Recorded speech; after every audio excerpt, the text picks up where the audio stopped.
what's happening, family? It's your man, Mark Black. You know what time it is. Welcome. Welcome to Sucka-Free Saturday.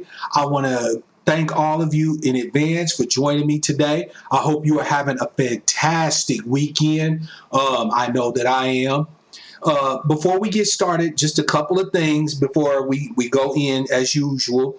Family, there's links to resources, reports. Also, an extra special link has been added to this week's chat in support of Sister Yvette and the study for the people who are participating in the book club.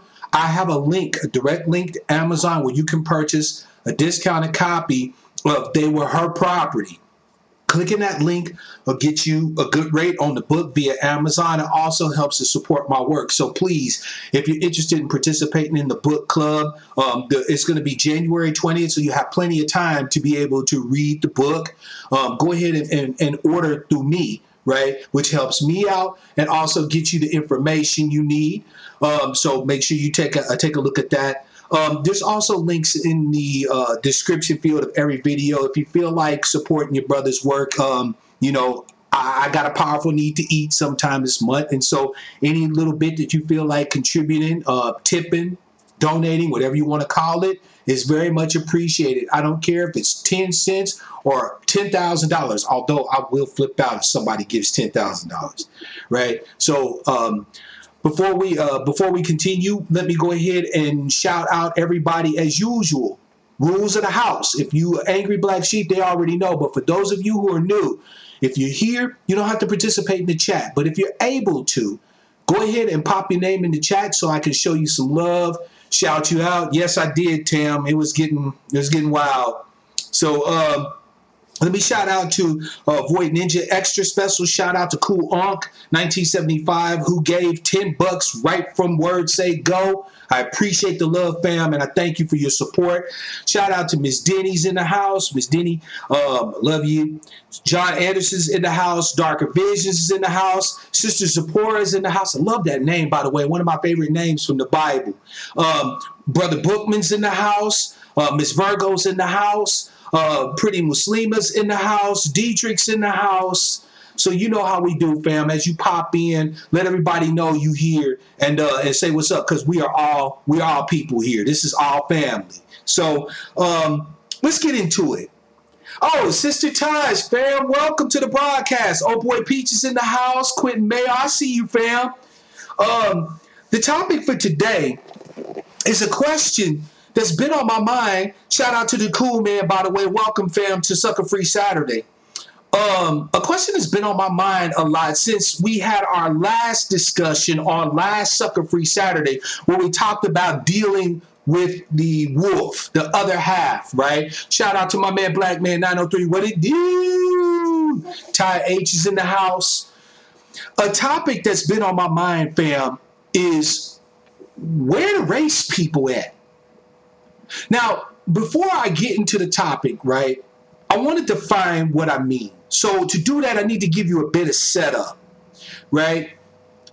Back in the day, in the era of Jim Crow especially, but, in the era of Jim Crow through the civil rights struggle, there were individuals that in their respective fields were considered race people.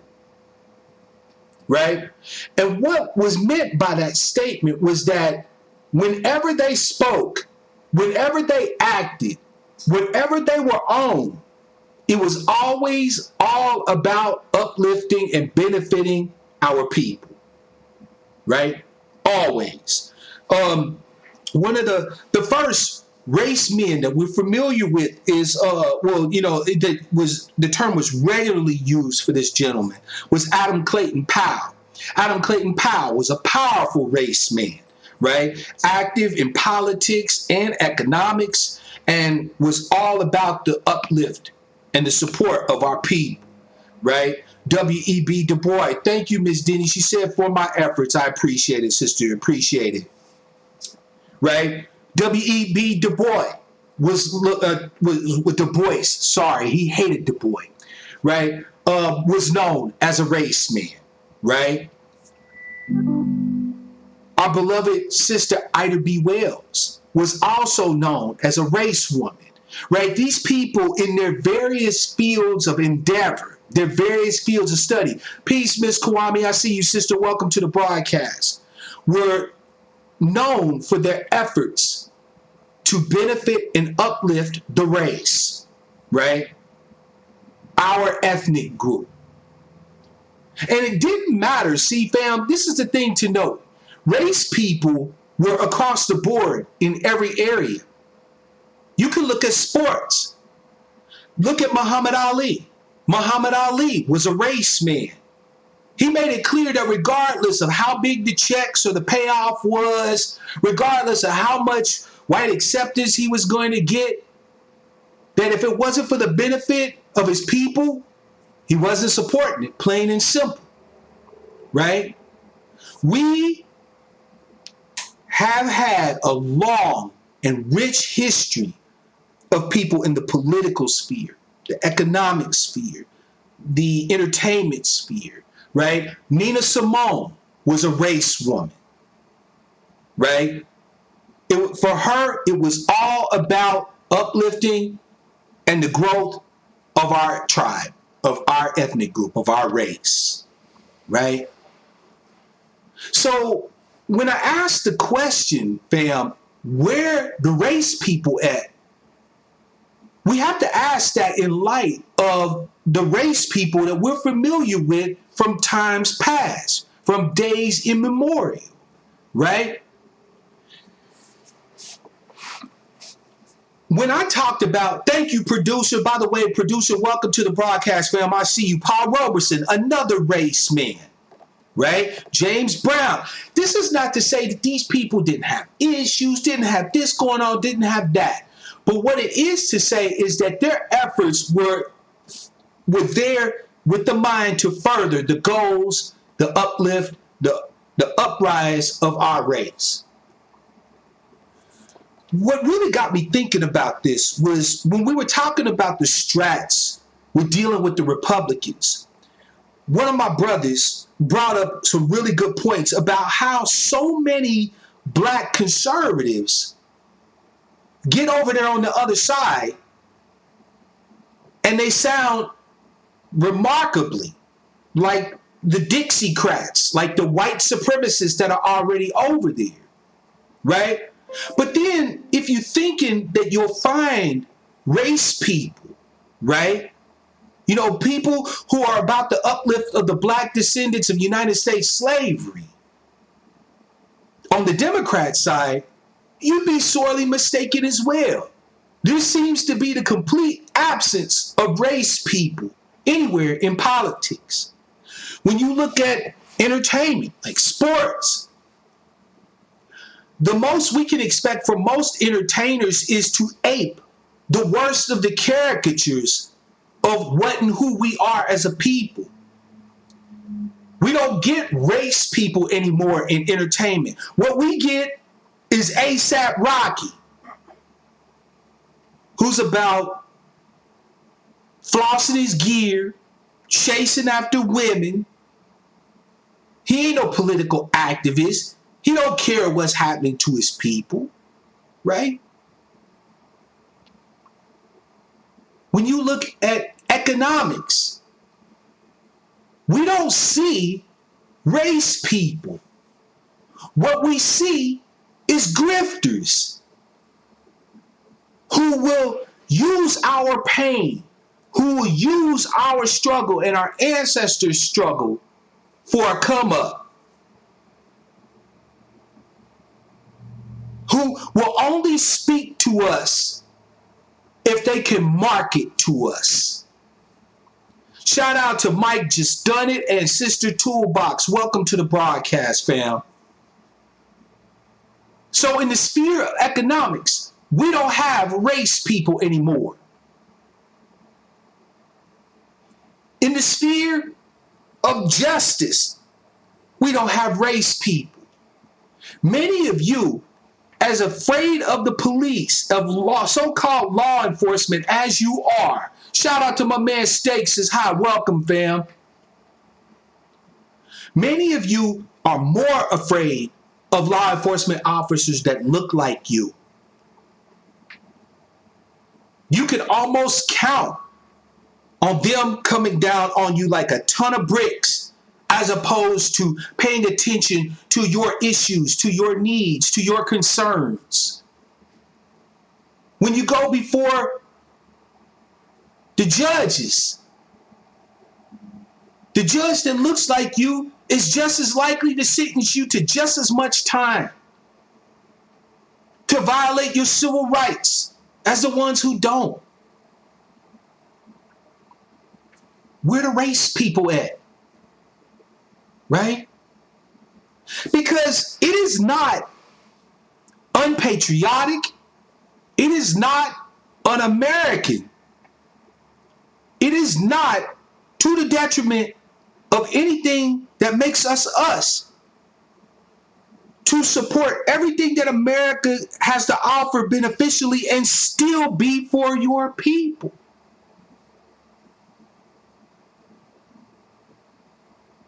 So fam, we're going to talk about 4 reasons, in your brother's humble opinion, as to why we have a serious dearth of race people today in America.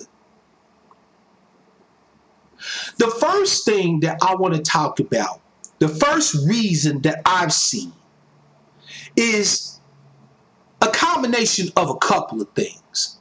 One, it's a combination of ignorance, and I just simply mean that as lack of knowledge, and or confusion about the amount of progress our people have actually seen. Let me give you a case in point.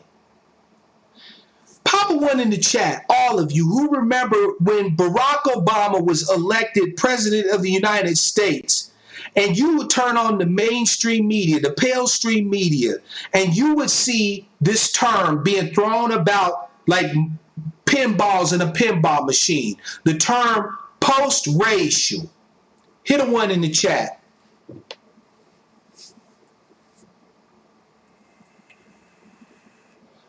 If you remember that everybody was talking about we were in a post-racial era, right? This chat should be blowing up with 1s because we all should remember that. They told us that Barack Obama signals the end of racism, racial discrimination, race prejudice, and so on and so forth as we know it. Right? But here's something to think about, fam. So the rhetoric was that, hey, race isn't a thing anymore. We got a black man as a president. But what was the actions of America saying? Were we still facing extrajudicial execution at the hands of so-called law enforcement officers, aka the Fuzz, the Pigs, 5-0, Eagle Eye? Were we still facing the decimation of what remained of our middle class after Barack Obama funded the banks and the corporations and the insurance companies, but forgot to make sure that some of that money got around to, I don't know, homeowners? Toolbox said, I appreciate this service, fam. I appreciate providing it for you.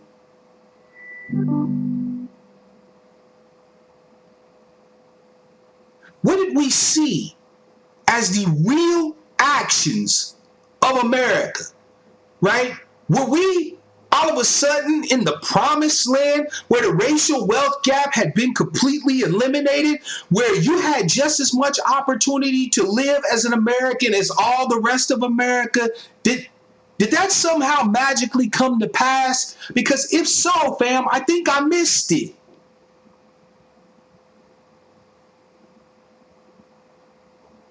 We were told that racism was not an issue anymore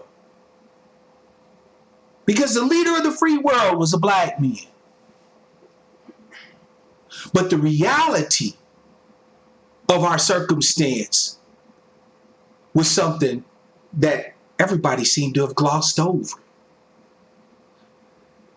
when you look at the lack of race people among our people, the very first thing that comes to mind is that these black people don't know very much.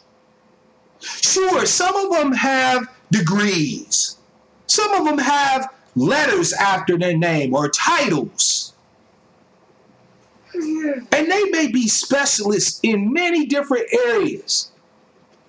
But when you get to asking them about the reality, right, the data surrounding what our circumstances are as a race, as a tribe, as an ethnicity, they're woefully ignorant.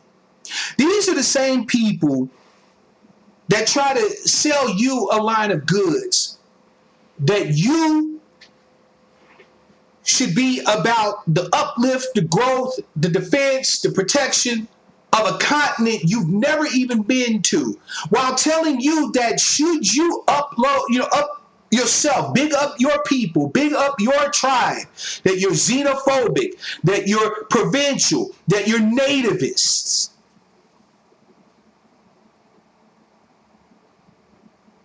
These are the same folk who still bandy about that bullshit ass myth that we have $1.3 trillion of spending power that if we only used with each other, we could dig ourselves up out of this nearly 400-year hole we find ourselves in. And they may have degrees. They may be PhDs in finance, yet are woefully ignorant when it comes to the reality of just where we are. More importantly, fam, they're confused about how far we actually progressed as an ethnic group, as a tribe, as a race in this society. People are saying in the chat it's propagandization, and I agree. Of course, the pale stream media, the educational system, and all of that are going to propagandize. But here's something to note, fam. What a lot of us don't realize is that propaganda only works if your mind is prepared for it. Sister Sephora, thank you. I appreciate you.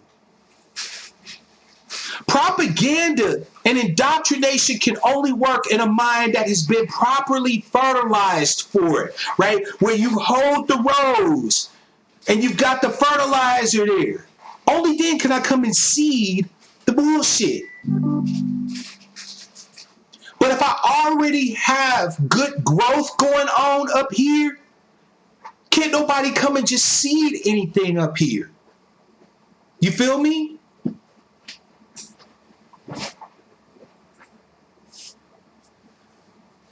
The confusion really comes in when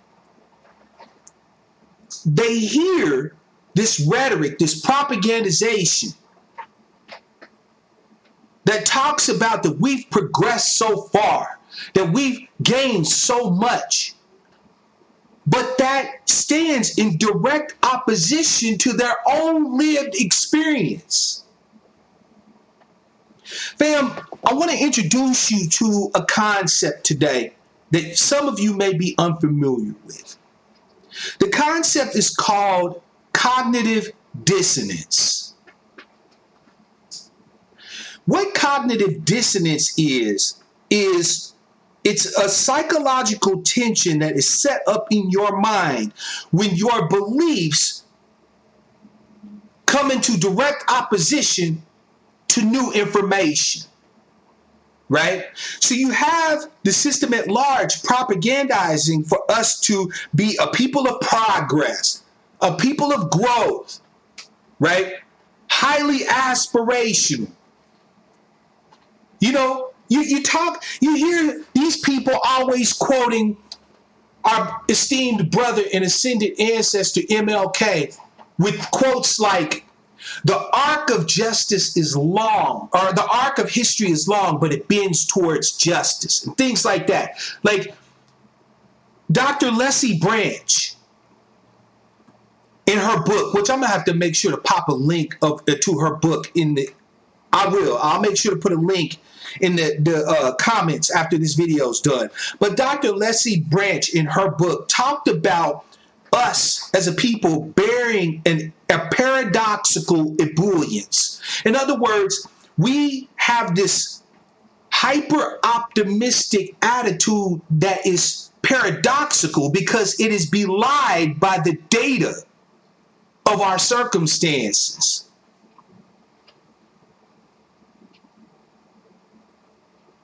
We have this belief that we're progressing because time has been progressing. When you look at the data, however, the data belies your belief. So cognitive dissonance requires a resolution, just like any other psychological trauma. Thank you, Dietrich. I appreciate the love and support, fam.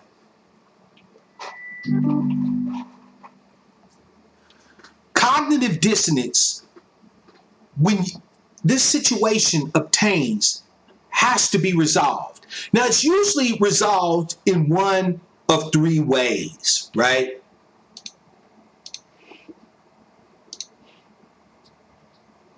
Cognitive dissonance is resolved by either changing what you believe, getting new information, right? Or by rationalizing. That's really the only way, right? So you either look at beliefs that outweigh the dissonant belief, right? So let's say that you think that we're progressing. One way of resolving cognitive dissonance is saying, but we haven't progressed enough, right? So you can still hold this aspirational idea in your mind that we've progressed so much in our 400 years in this country, but have an issue with the rate of progress or the amount of progress. And that will outweigh the dissonant belief that we have progressed so much when compared to the data, the information that you get, right? Or you can reduce the importance of the dissonant belief, right? You can say, have we really progressed all that much? Shalom, Sister August. Welcome to the broadcast. Trey, I see you, fam. Welcome to the broadcast. You can actually start to say, wait a minute. Have we really progressed this much?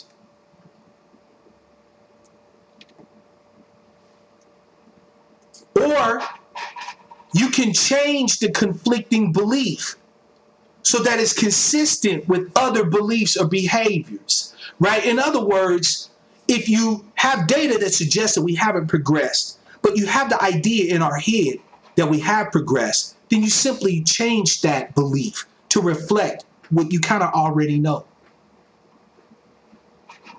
I'm sorry that was a long explanation, but it's so important because a lot of what prevents us from doing the needful for our people, for being race people, is in fact a good deal of ignorance about where and what we are and who we are and so on and so forth, combined with false and mistaken beliefs about how far we've progressed, where we actually stand.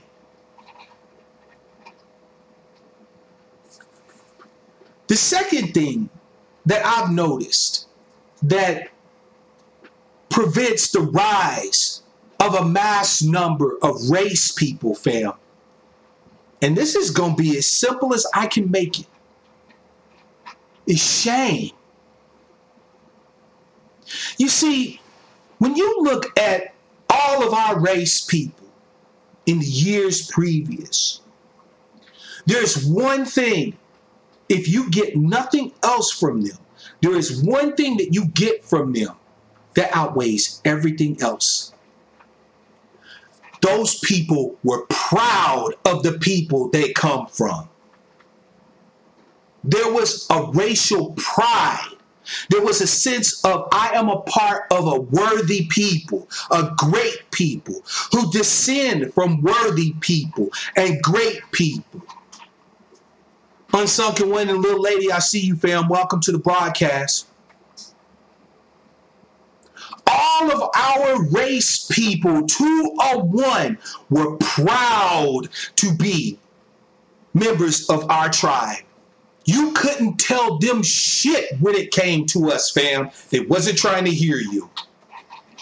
You couldn't tell Ida B. Wells Barnett that she was not a dyed-in-the-wool, tried-and-true, card-carrying member of a worthy people who deserve her best efforts,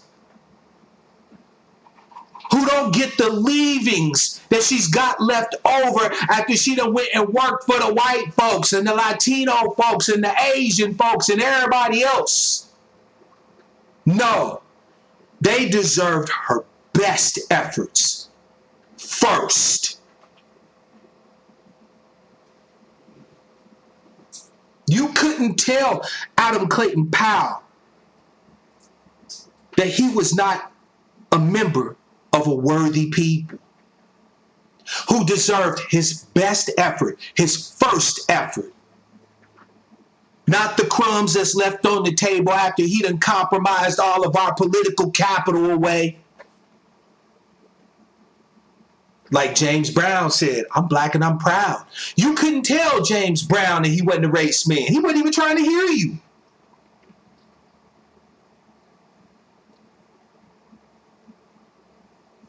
But today, fam, when we talk about the honor, the greatness of being the black descendants from United States slavery under whatever acronym or whatever title we call ourselves, the very first thing that we see from most people is shame. Oh, nigga, why y'all keep talking about that slave shit, man? My ancestors wasn't no slave. I'm a runaway slave. I would have never been no slave. Shame. Disgust. Oh, man, they putting out another slave movement. Man, I'm sick of seeing this slave shit. Oh, I ain't going to watch no movie about no niggas getting lynched. We passed that. Dear America, we are not our grandparents. Sign these hands. Shame. Disrespect, denigration is the order of the day. Think about it. Think about it, fam. Think about what it is that I'm telling you. The reason why you can't have race people is because there is no pride anymore in your race. We don't even want to acknowledge who and what we are. Isn't it a shame that you have people who will defend to their very last breath Africa. They'll go ham about Africa, right? I was on Twitter. There's this lady on Twitter, Bree Newsome Bass. Some of you are familiar with her. She's a blue check. And here she is on Twitter, ranting around, talking about, I don't want to be called ADOS, and I don't prefer to be disappeared into the colonialist construct of America when I'm part of a greater diaspora in a struggle against white settler colonialism. Really, Bree? And you tweeting that shit while you sit here in America.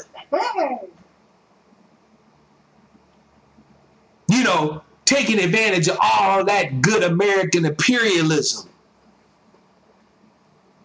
These people will tell you that you are wrong to have pride in your lineage, to have respect for your heritage, that you should subsume your collective ethnic and racial identity into some greater, larger, pan-African, worldwide attack on white supremacy.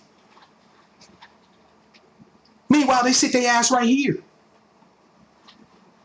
Bree Newsom Bass wasn't tweeting that from the hinterlands over in Kenya on a on a phone that she had to charge with a wheel powered generator.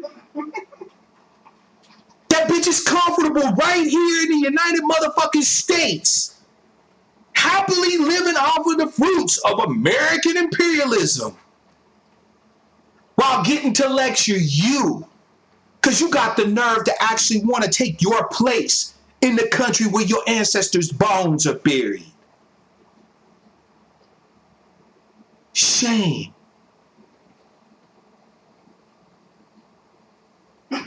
These people will have you think that unless you're Pan-Africanist, unless you're pan-black, you're for every black person on the planet, period, that you are not fit for duty, that you're a no-go. Fam, let me introduce you to another concept. I told you, you should get your snacks, get your libations, we don't need them today. There is a logical fallacy called a false dichotomy. Now, what is a false dichotomy? A false dichotomy is simply this.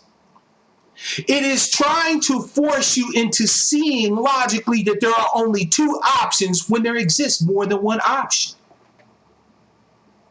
These people will tell us, the black descendants of U.S. slavery, right, that we are flawed, at fault for wanting to uplift our ethnic group, our tribe, for being race people.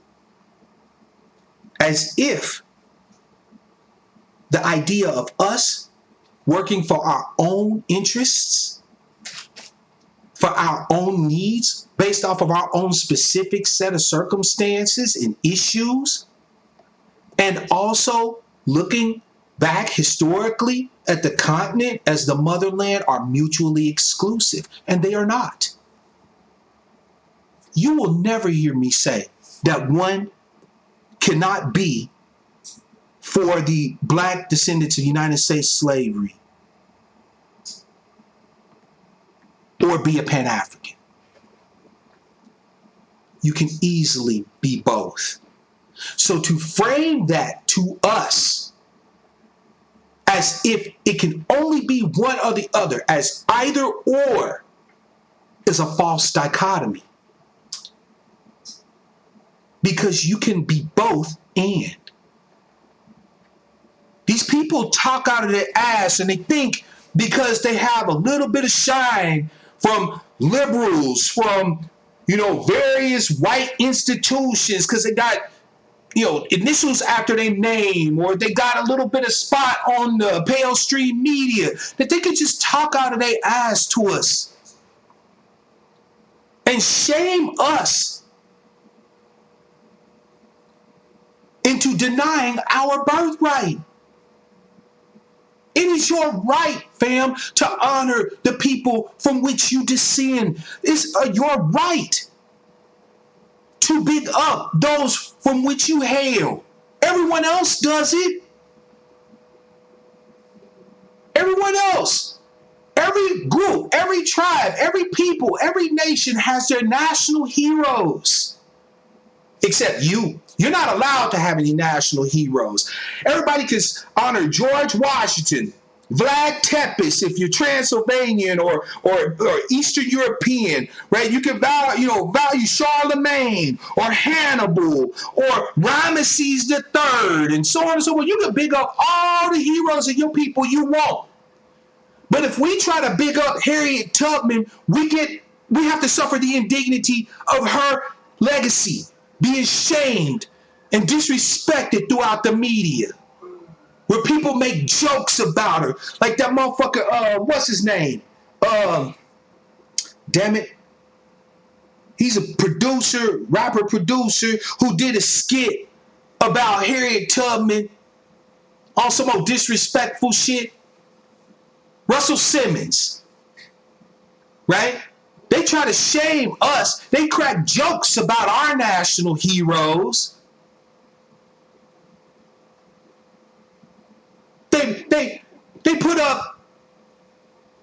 movie after movie after movie, either mistelling the stories or disrespecting the legacy of. So Michael Jackson, who, if any of you had a chance to meet him when he was in his life, knew he was a good man, who had been tried multiple times on the same fuckery and had been acquitted all the time. After he dies, they malign his entire character. One of our icons.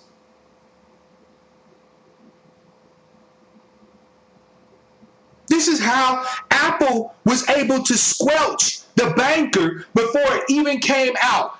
Not because of some fuckery that happened with somebody involved with the movie, but the son of somebody who involved with the movie. And it wasn't even actually anything established in court. Not to say that we shouldn't treat allegations seriously, but so far these are allegations. But Apple said, nope, can't have y'all telling those stories that's positive, especially with no ADOS or black descendants of American, U.S. slavery in it. Oh, hell no. Shame. They want us constantly to be ashamed of what and who we are. They want us to be ashamed of the people that we descend from. Because here's the thing to note, fam. You're not going to fight for, uplift, do your best work for a people you don't even want to be. Let's just keep it a buck. People so quick to talk about white folks and white supremacy. Sure, there's plenty of racist white fellow citizens out there. There's so many of them, we don't have the ability to count them all. But how many of us, rather than be race people, are essentially brown-skinned, black-skinned white supremacists? How many of us actually believe white folks are more supreme than black folks ever could be? These are the same people that tell you that your push to have the debt paid and to receive justice and restitution as those who stand in the shoes of our ancestors. These are the ones that tell you that's impossible. That you have to be pragmatic. Don't let the perfect be the enemy of the good. Right? What we got to do is we got to be strategic, fam. And see, then once we get them in office, then we can, these are the ones that tell us that we're wasting our political capital for advocating exactly what it is that we deserve, no more, no less. That person, no matter if they share your lineage or not, will never be a race person. And it's that attitude of shame that keeps a lot of us from being race people. You will never big up. You will never big up a people that you don't even want to be a part of.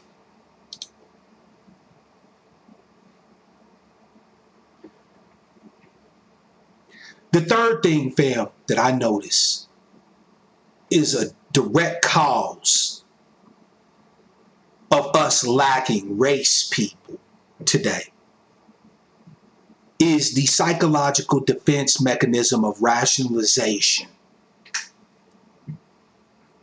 Rationalization, fam, is simply this: seeing a point of data, and then creating a reason why it exists. So rationalization has to do a lot with the analysis of data, right? We as political advocates for our tribe have been taught by various people that we need to ground ourselves in the data. Shout out to Antonio and Yvette for that. That we need to ground ourselves in the information. But there's one thing that I wish Yvette and Tone would stress just as much, is that we need to understand how to interpret data. It's not just enough, fam, to have information. That information has to have some validity to your lived experience. Otherwise, what you get is you get people full of dissonance. Right? It's important that we tie that information to our lives. In other words, the data has to speak to our lived experience. There has to be a correlation between what we experience and what the data suggests. This doesn't mean, fam, that we're always right with what we've experienced, because our experiences are tinged by our personalities, by perceptions, and so on and so forth. But what this means is essentially this. It is not enough to simply have the information. You have to know how to interpret that information. Otherwise, you could be flooded with data and it'd be useless. It happens all the time in science. You'll do an experiment and they'll get back a result with numbers so ridiculous that the result is nonsensical. They have to throw it out because they can't interpret the data. They can't make the data make sense.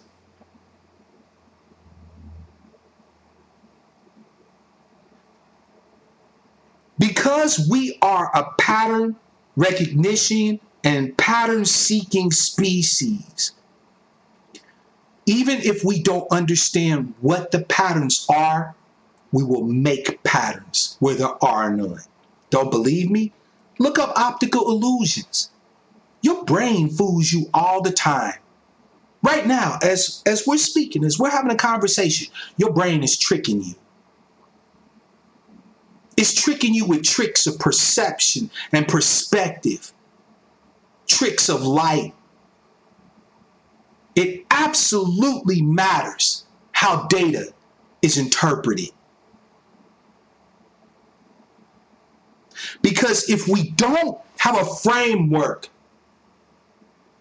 if we don't have a solid, workable framework that is nearly universal, meaning that anybody can use this framework to interpret information, what we end up with is a bunch of empty rationalizations.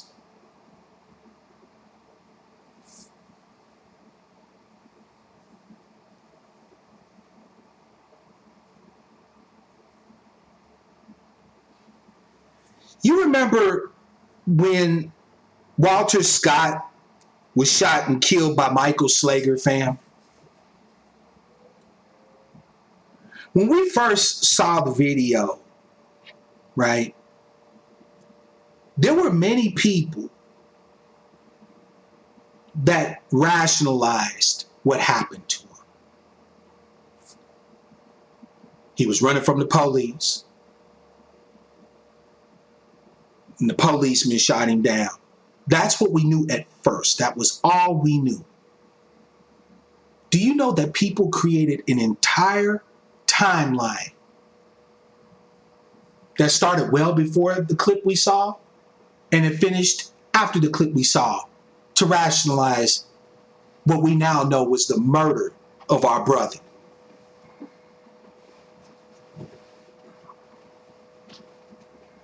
We all thought we knew what we were looking at.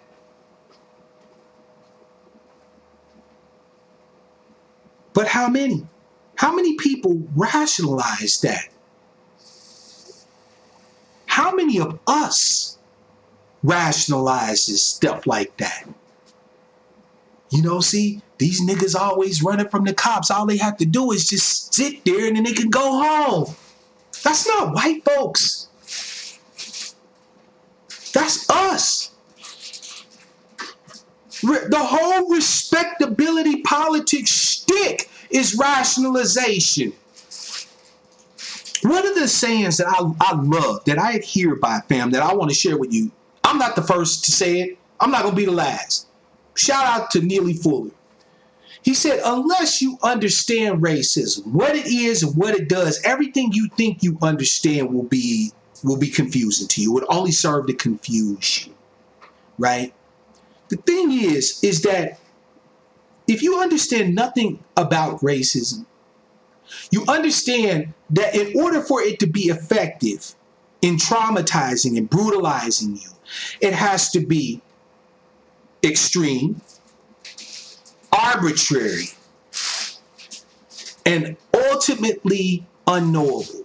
In other words, you can't really know when racism is happening to you or when you're experiencing it until it happens. And you're never really supposed to know when it's coming, right? Because this is how you create a slave, through learned helplessness. You make it to where they cannot control their environment, their circumstances, and everything that happens to them is random, arbitrary. There's no basis for understanding, for actually knowing the facts of the circumstance. And so they tend to rationalize. And through that process of rationalization, you take a human being and you turn them into property. You turn them into chattel. That was part and parcel of the very first things that were done to our ancestors. And it's part and parcel of how every process in this country operates today, to keep you rationalizing in the absence of doing data analysis. Our people can't be race people without intellectual rigor and honesty, right? We can't be race people as long as we put the amount of shade and smoke and pettiness that we can deliver above the amount of analysis and understanding that we can deliver. This is why, one of the reasons why we lack race people, because it requires us to actually think, to examine, to ask questions in order to become race people. Race people are not born, they are made. And to the extent that we will not put in the work, right? To the extent we will not put in the work needed to become race people, why be surprised that we lack them? Oh, I know what many of you are thinking. Hell yeah, I ride with ADOS. We all about the data.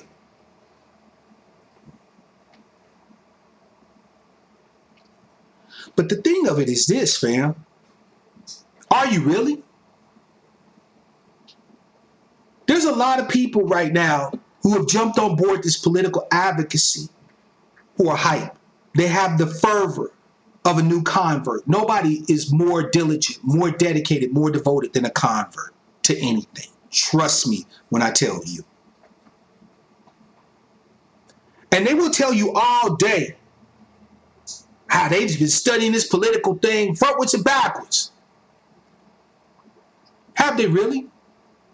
Because one thing that we've learned in our study of how racism operates in the United States of America is that it's like a multi-headed Hydra. It operates in many different areas of human activity. Many of you will listen to somebody like me, Antonio, Yvette, and you think that constitutes political education. When's the last time many of you have read a paper from the Federal Reserve? Or, no, damn that, any economics paper. When's the last time any of you picked a pivotal civil rights case and actually read the legal logic behind the case? Right? A pivotal case that went before the Supreme Court and actually pulled the opinions of the justices on the court and examined them. When's the last time you looked at a medical paper published in the Journal of Medicine or, some other thing. When's the last time you looked at anything in sociological journals published by people who have made this stuff their life's work? You don't have to reinvent the wheel. A lot of us are cheerleading. And don't get me wrong, I understand the need to maintain morale, to keep the people's spirits lifted. Shout out to my brother CRU, fam. I see you, Hood Hero. I see you, fam. I understand the need to maintain morale. It's hard out here living this life. But there's a lot of you who think that you're doing work, that you're learning something. When truth be told, fam, all you're doing is accepting somebody's interpretation of the information. How do we know that your interpretation isn't the one that will actually be able to get us over the hump? Right?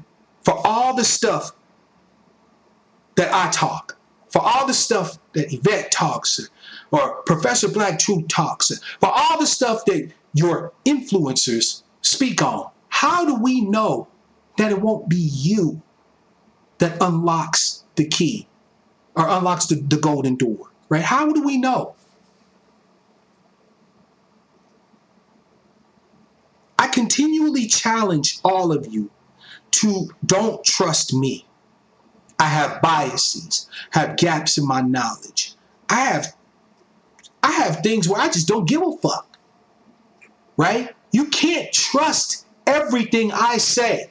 You cannot hold up what I tell you as gospel. Even what we're talking about today, I expect for you to look and see for yourself where the confusion about our progress, the paradoxical ebullience, the shame and the disrespect of our heritage and lineage comes from, the constant rationale. I expect you to look at that information and see if what I'm saying is true.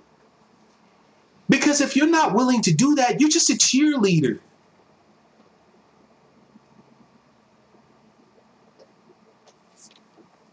Before I open up the phone lines, fam, I got one more thing that I've noticed. One more thing that I've noticed that explains why we don't have hardly any race people anymore. And that is simple, plain old-fashioned greed. Greed. There is nothing in the United States of America today that isn't for sale. Nothing. Nothing. There are people among us who are perfectly willing to sell out your heritage, your lineage, your thoughts, your body parts, you name it. And they don't give a damn. I remember when we were having that discussion about the Republicans, somebody brought up the fact that a lot of them are just Republican to get the bag. I agree. So what makes you think that there's any difference between that and Democrats? We got black people who are Democrats just to get the bag. We got people who are activists just to get the bag. I'm just keeping it a buck. You got people right now, family, right now, who are activists, who you swear up and down are on the front lines of the battle for your people's justice claim, your freedom, your rights, who are there because they're getting paid. They're getting paid. How do we know this? Take their positions away. Take their money away. Take the shine away, D. Ray McKesson. Take all of that away and see if they still will fight for you.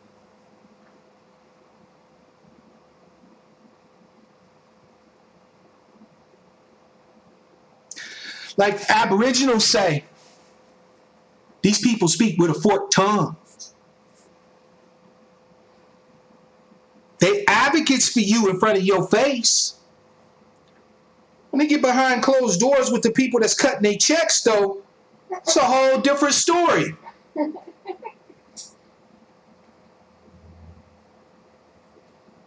It's a whole different story, fam. Simple greed.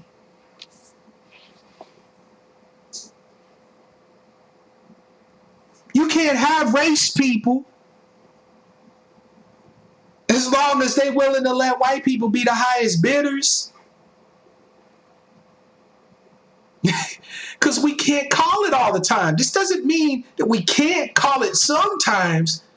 But if it's a bidding war for your loyalty between us and the white folks, pretty much the white folks are going to win that every time.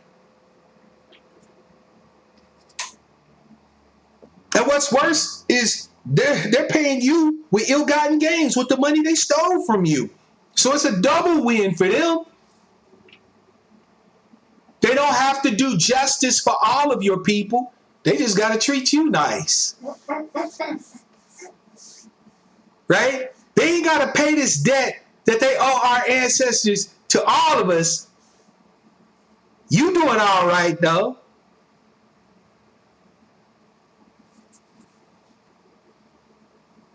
Greed.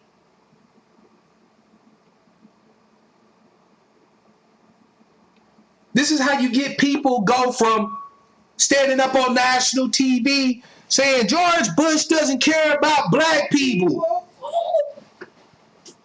to now standing in a mega church owned by a white supremacist talking about please be quiet while the greatest artist that God has ever created channels his presence before y'all. Greed. You can't have fucking race people when you got greed in the mix.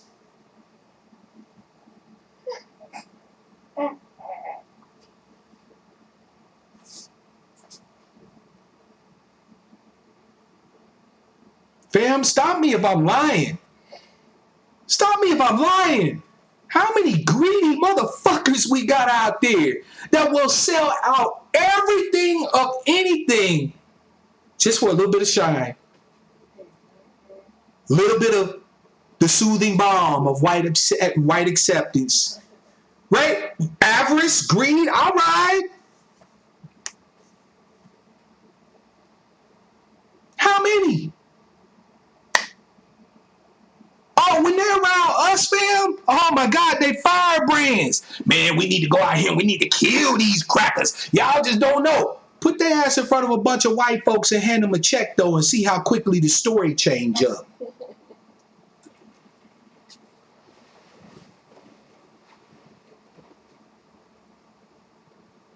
We saw it happen in our parents' civil rights struggle.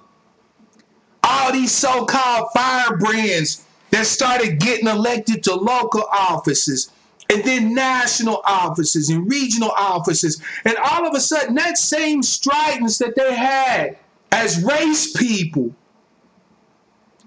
starts just kind of petering out. You know, they be like, damn it, you're going to do justice for my people. You know what? You're right. You're right, John. So in light of us committing to justice for your people, we'd like to extend to you this $100,000 check. The madness is leaving me.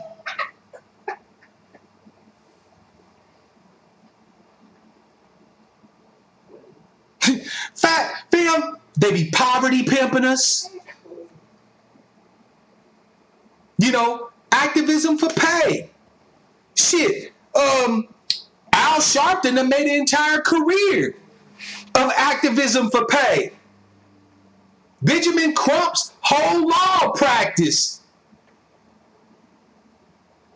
is about pay for play. S. Lee Merritt, the same. These aren't race people. They don't give a fuck what happens to us.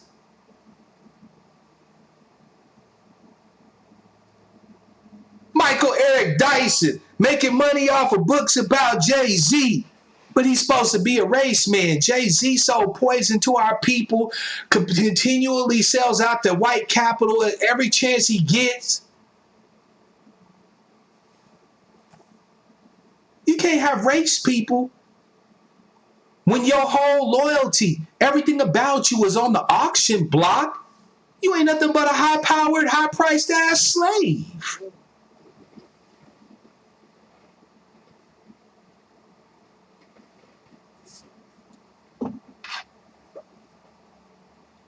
All these blue checks and all these personalities of note who simply cannot wait until some white person, don't even have to be no major white person no more. Like, shit, back in the day, at least, you had people who were trying to get in front of, like, the president, trying to get in front of, like, somebody of note on the white side of the house.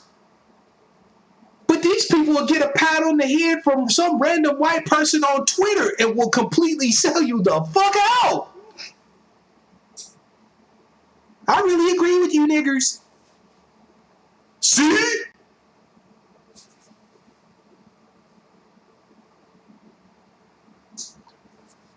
I'm just keeping it a buck, fam. You don't need conspiracies. You don't need to talk about black people getting cloned or snatched by the CIA and brainwashed and all that other mess. You don't need any of that, fam, when you can explain 90% of the lack of race-oriented behavior amongst these people by simple greed, by avarice, the desire to better their own selves, to feather their own nests at the expense of the tribe as a whole. Now, how do we fix it, fam? I got 4 little things that I think are big things. But like everything, starts with little thing. The first thing we do to fix the lack of race people is to know the truth of where we are. We have to know the truth of where we are.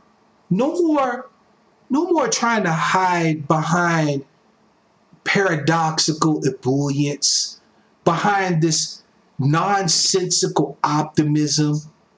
We need the death of hope.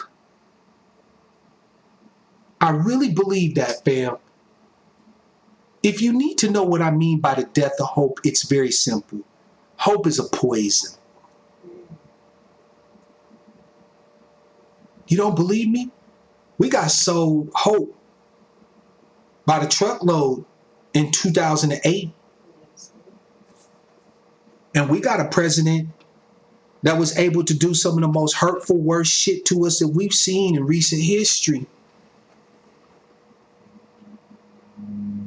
Hope is a poison.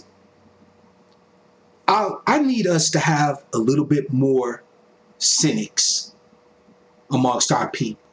This doesn't mean that you can't be happy. But a cynic doesn't need good news to be happy. I'm rather cynical, fam. I don't have any hope in shit. I don't. This is my opinion. I don't have no hope in nothing. Now, I'm a pretty happy-go-lucky cat because I don't need people to pump me up, to gas me up, to give me good news all the time for me to be happy. Hope is a joke. We don't need hope.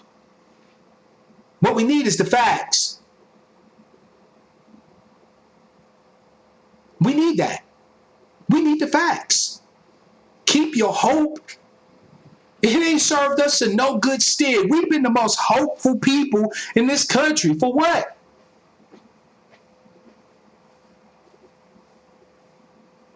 Number 2, in my humble opinion, and again, these are all my opinion.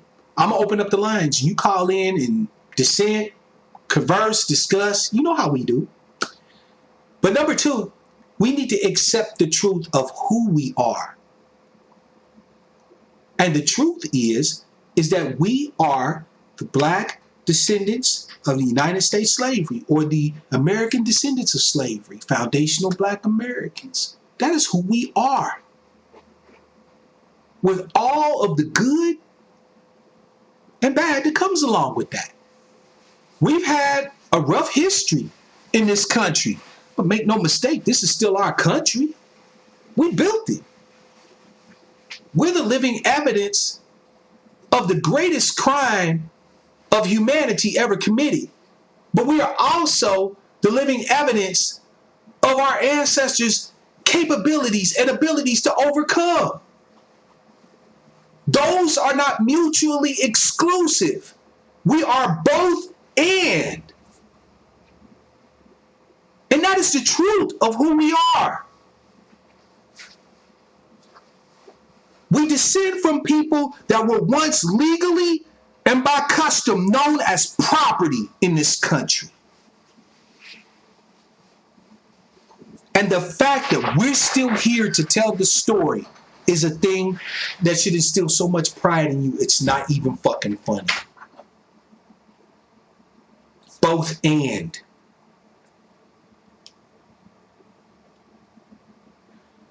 The third thing that I think we need in order to see the rise of new race people is that we need to accept no excuses, no rationalizations, only explanations. What's the difference? Rationalizations don't necessarily have any basis in fact. Explanations do. Explanations require analysis of that information.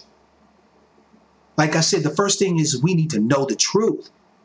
But then we need to be able to explain that truth. We need to be able to analyze that truth and provide real fucking answers. Explanations, not rationalizations, not excuses.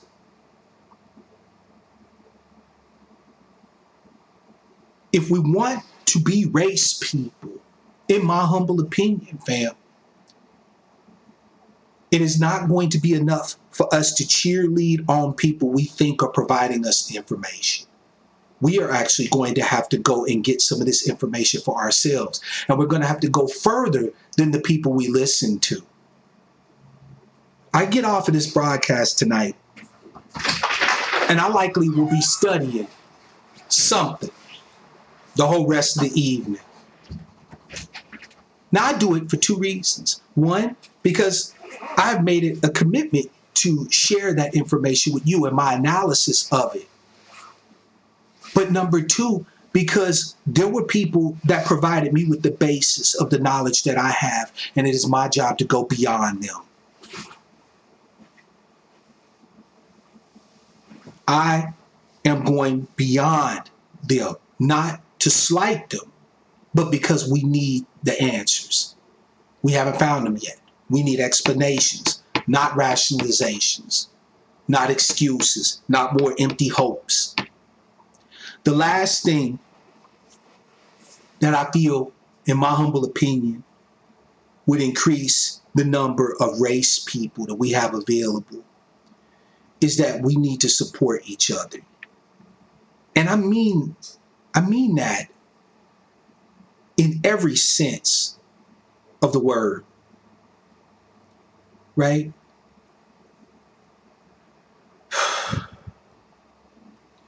Greed is endemic to the society in which we live. Endemic. It's like a parasitical infection that we don't seem to have a cure for. But one thing that I've noticed that helps to stave off the symptoms of greed is mutual support, is a willingness and a desire to see the same amount of good for the next person of our tribe as we would for ourselves. You know, the golden rule, do unto others as you would have them do unto you. Right? Support each other. This is not to say that greed won't sometimes overwrite people's good damn judgment, but it sure helps. When's the last time you said something positive to a member of your tribe that was standing in front of you? Said, you know what, fam? I love your motherfucking ass. Why? Because you are. I don't need no other reason other than that. When's the last time you told somebody in your lineage, thank you, and genuinely meant it?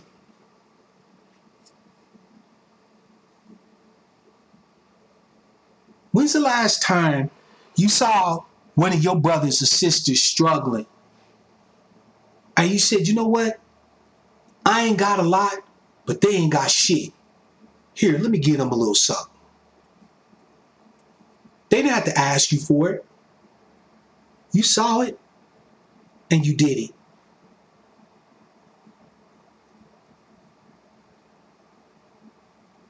Race people. Every race person that I've ever heard of throughout our history was never about what we could do for them. They were always about what they could do for us. If you want race people, fam, we have to know the truth of where we are. We have to accept the truth of who we are. We should accept no excuses, no rationalizations, only explanations, and we need to support each other in every single absolute way we can. And that, family, is how you create race people, in my humble opinion.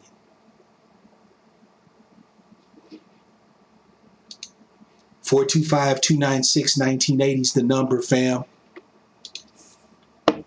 Make sure I got Skype open for y'all. Tell me what you think, fam. Mark Black all the way off the rails on this one. Am I just out of the park, like out of my head with my analysis of why we lack race people today? Am I cracked for thinking what I think are some methods and means by which we can cultivate, make more race people? Let me know. If you have ideas, if you have comments, here's your turn. 425-296-1980. The floor is yours. Let me go back through the chat. Unsunken one said it's called analysis, not regurgitation. I agree. Too many people out there parroting the stuff that they hear from other people. You know, it's funny. I say that hope is a poison, and people took umbrage with that. Karl Marx said opium is religion is the opium of the people. I'm saying the same thing, except I'm not limiting it to religion. I'm bringing it all the way up to the basis of it. Hope. Faith. This shit is poisonous. Because when you have hope sometimes in spite of the knowledge, in spite of what people actually see. You feel me? Like, damn. Did I get your email, brother? Let me check.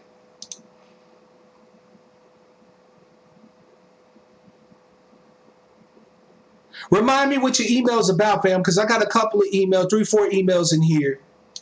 By the way, I'm not going to say the government name, but there's a few people that have contributed to me via PayPal. I want to say thank you to all of you. You know who you are. I see it and I recognize it and I thank you. 425-296-1980, fam. I don't do dictation over here. I do discussions. Don't nobody have nothing to say about what we talked about today? You don't have no issue with the lack of race people that we have among us? You don't have any analysis for us as to why we can't find them? How we can go about minting them? Oh yeah, fam, I did get that. Did you get my response? Let me know in the chat. Caller from 413, it's your man Mark Black. What's your name? Where you calling from? And what's on your mind? Hey, Marcus Double C, what's going on, man? Brother, it's always a pleasure to have you, man. Talk to us. Damn, fam, call back. Yeah, fam, I actually did a broadcast discussing that very thing. Go back and look up my broadcast where I talked about reparations, the Hold Your Own Nuts edition. Go ahead, Cease. Yeah, sorry about No, that. it's all good, fam. Um, you're right. Hope is a poison. Um, Also, and that's one of the few words I took out of my vocabulary, along with wish, feel, and believe. I feel Because you. huh? I was just saying, I feel you, fam. Go on. Because hope is like waiting, and when you're waiting, you're not fighting or taking action. I hope today be better. Yeah. Hope this come in, or my favorite saying, hope my ship come in and I'll be out of there. Yep. Ain't gonna do you no good. So, and I knew a few people like the pastor, but you're right. It's not just religion. And the reason why I say that is I had a conversation with a few of my cousins, right? Mm-hmm. Now, my family, even though we're Xers and early millennials, the boomers are, getting older. And the silent generation or the greater generation, well, they're pretty much, gone. Yeah. Or weaving, I should say. Mm-hmm. So, long story short, we got a situation where my grandma was 91 and, she's not making it to Christmas. Damn, fam. I'm sorry to hear that, fam. I hope the sister makes it. I'm rooting for her. So, long story short, all my cousins like, well, let's get together for Thanksgiving. I know CC probably can't make it, you got work. Well, you all got to get together. But the thing was, a lot of our medical history, no one told us. We had to go find out due to, the technology that we have today. Yeah. So all of our cousins made a pact with each other. If you know what, we have to keep it real, and we can't be hoping for stuff. We have to take action. Yeah. And he's like, well, because we all were indoctrinated with that doctrine. Have faith. You hope. You don't say nothing. Let bygones be bygones. No conflict. And I had to tell my cousins that sometimes you gotta let things happen.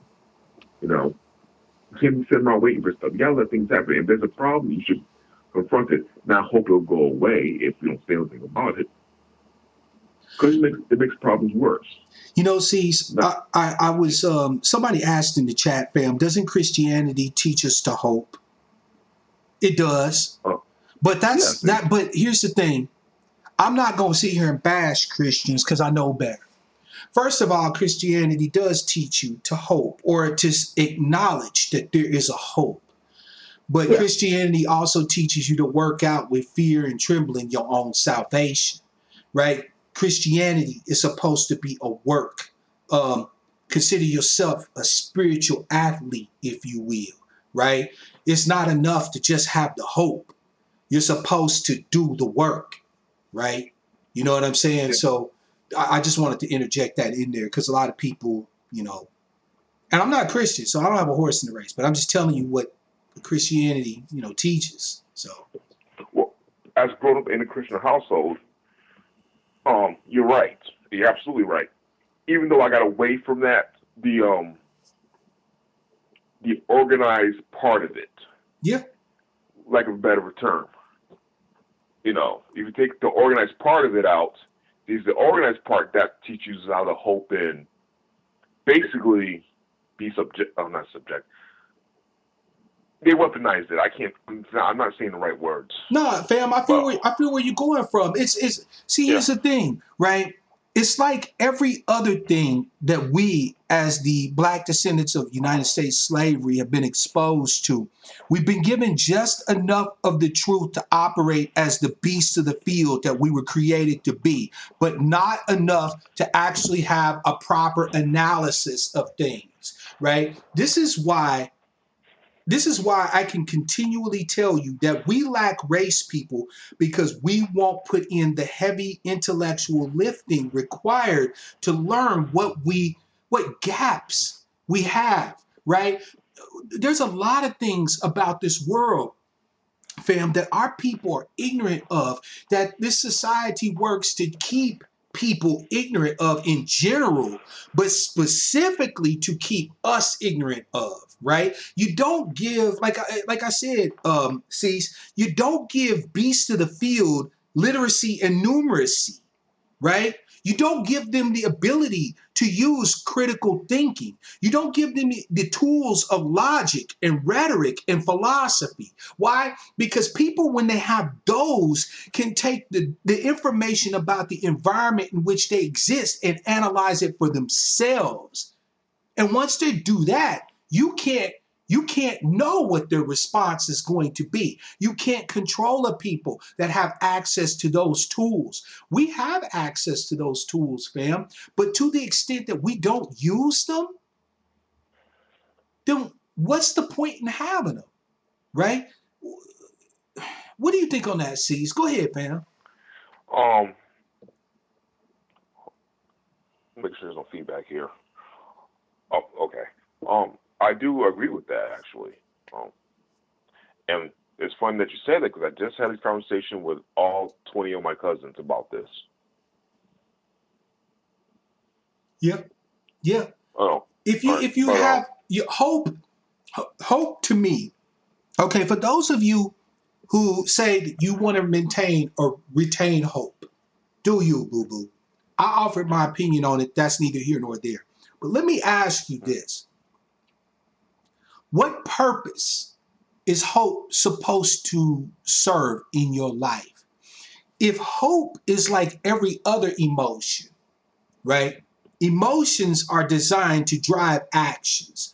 They're drivers for actions prior to us really having all the data and information about shit, right? Like, see, if you out camping, right, fam, and yeah. you got a rag top, nice ass car, you dig, okay, Hmm. and you walk up to your car in the morning after a good night's sleep in the tent, and you see your rag top torn to pieces, what you gonna feel like?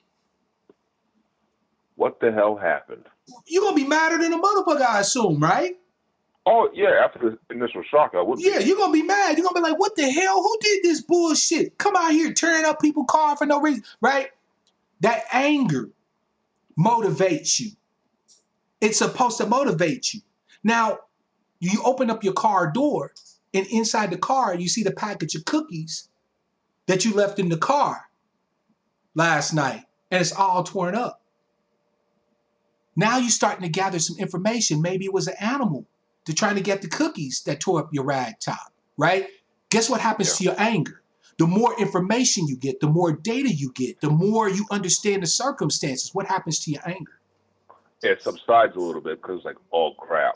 Right? Exactly. Right? Because you start to put the pieces together. You no longer need the impetus of the emotion of anger.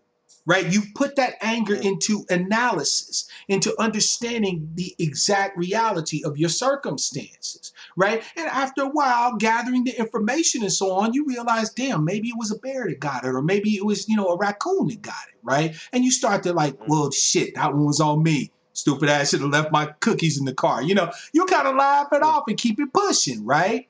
Okay. Yeah. So if we know that emotion is the initial impetus behind action, what actions are we supposed to expect that hope brings? Because I'm all, That's the if you want hope, it's cool. I'm with that, right? So explain to me what actions are supposed to be driven by hope. that's the thing. There's no definite answer for that because I've hoped for things before and nothing would come. It's like, well, that was pointless. That's just my personal experience. That's just my personal opinion. Right. So, for me, what usually motivates me until I learn how to deal with it properly will be anger or something that will make me sad or happy. Not content, not depressed, but sad or happy. It's like, okay, we're going through this time with my grandma. Now the emotion is, okay, this is wow. That's wow, okay. But the other parts of it is, I need more data. Why is she going through what she's going through? Right. Yeah, she's 91. Okay, she's not eating. So, she's not eating. Why? System's failing. Well, what's, the next step? Well, we go to the hospital, give her IV fluids. Okay, when they send her home, what's the care plan? Stuff like that. Yeah. See, you go through all that. See, you know what? What if I were to tell you that the actions that hope inspires is actually inaction? Right? So think of it like emotions are like fuel. Some of the emotions are like fuel. Some of them are like brakes, right? So some people will use emotions to act. Then there's certain type of emotions that are brakes that kind of stop you from acting, right? Like for example, when you're content, what do you usually do when you're content?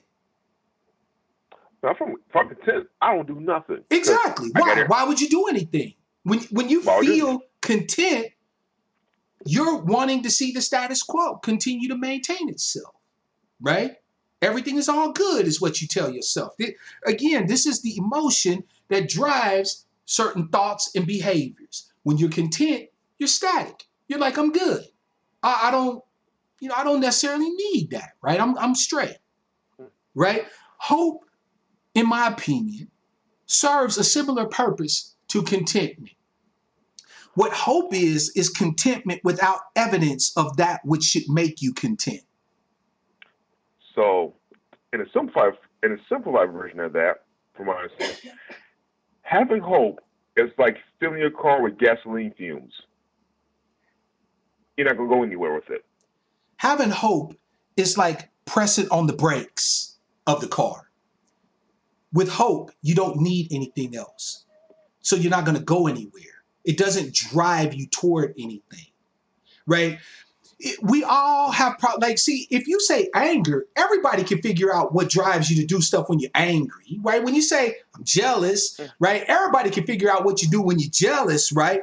So why is it then that when you have things like hope, everybody all of a sudden gets confused about what it's supposed to drive you to do?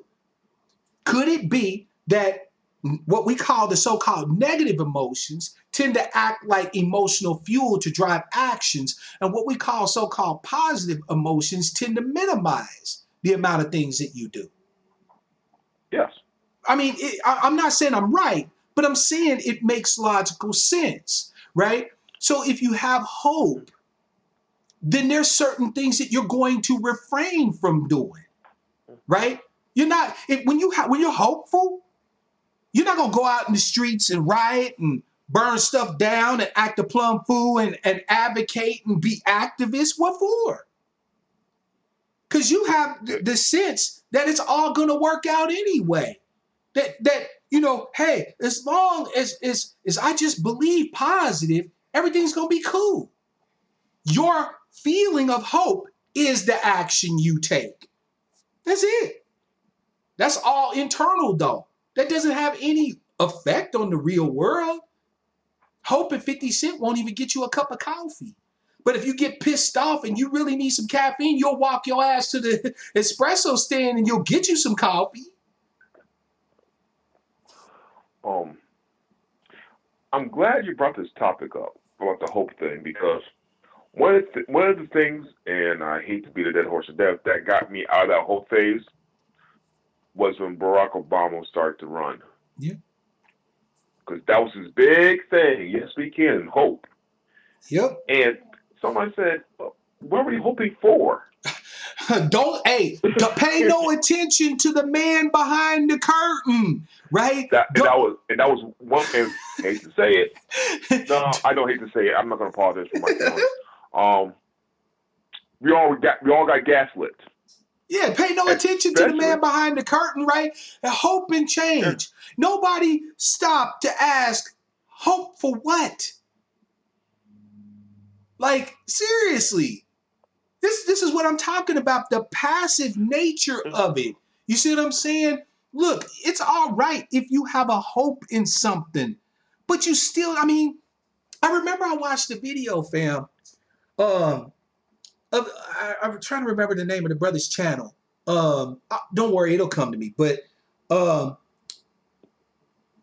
this sister was talking about how she left kind of religion behind. She was talking about a situation, fam, where she was walking through the grocery store broke, claiming groceries in the name of Jesus, fam.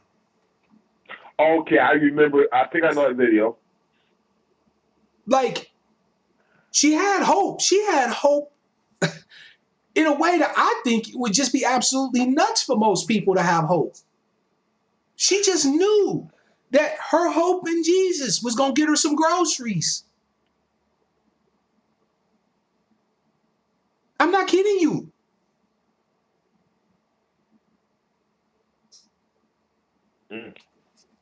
I'm not saying, fam, that y'all all have to agree with me. What I'm saying is, fam, is that this is analysis. See, one thing that by the way, see, I'm gonna go ahead and let you have the last word, man. I'll open up the line in case somebody else want to call in. But no problem. No, go ahead, fam. No, I agree with you because that happened to my aunt. She was in church and stuff, and she was hoping for some gas in the car. Yeah. And she told me, hope don't fill the tank up. It don't. I need money. And she gave a last little bit of tithes to the church. Yeah. This is about when I was born, from what she told me. So, but you're right. Hope is the ability to invoke inaction, which is like filling your car with gasoline fumes. You're not gonna go far if you go anywhere at all with hope. Yeah. So, matter of fact, I would argue, fam, that we need a degree of dissatisfaction in order to aim for anything. That's real talk. Shout out to my brother Travis, aka Black Dollars University, by the way. Thank you, Cease, man. I appreciate your feedback, fam, as always. Don't be a stranger, sir. Thank you very much, sir. Have a good day. You too, sir. Fam, I don't want us to get hung up on this, but I'm glad we having this conversation.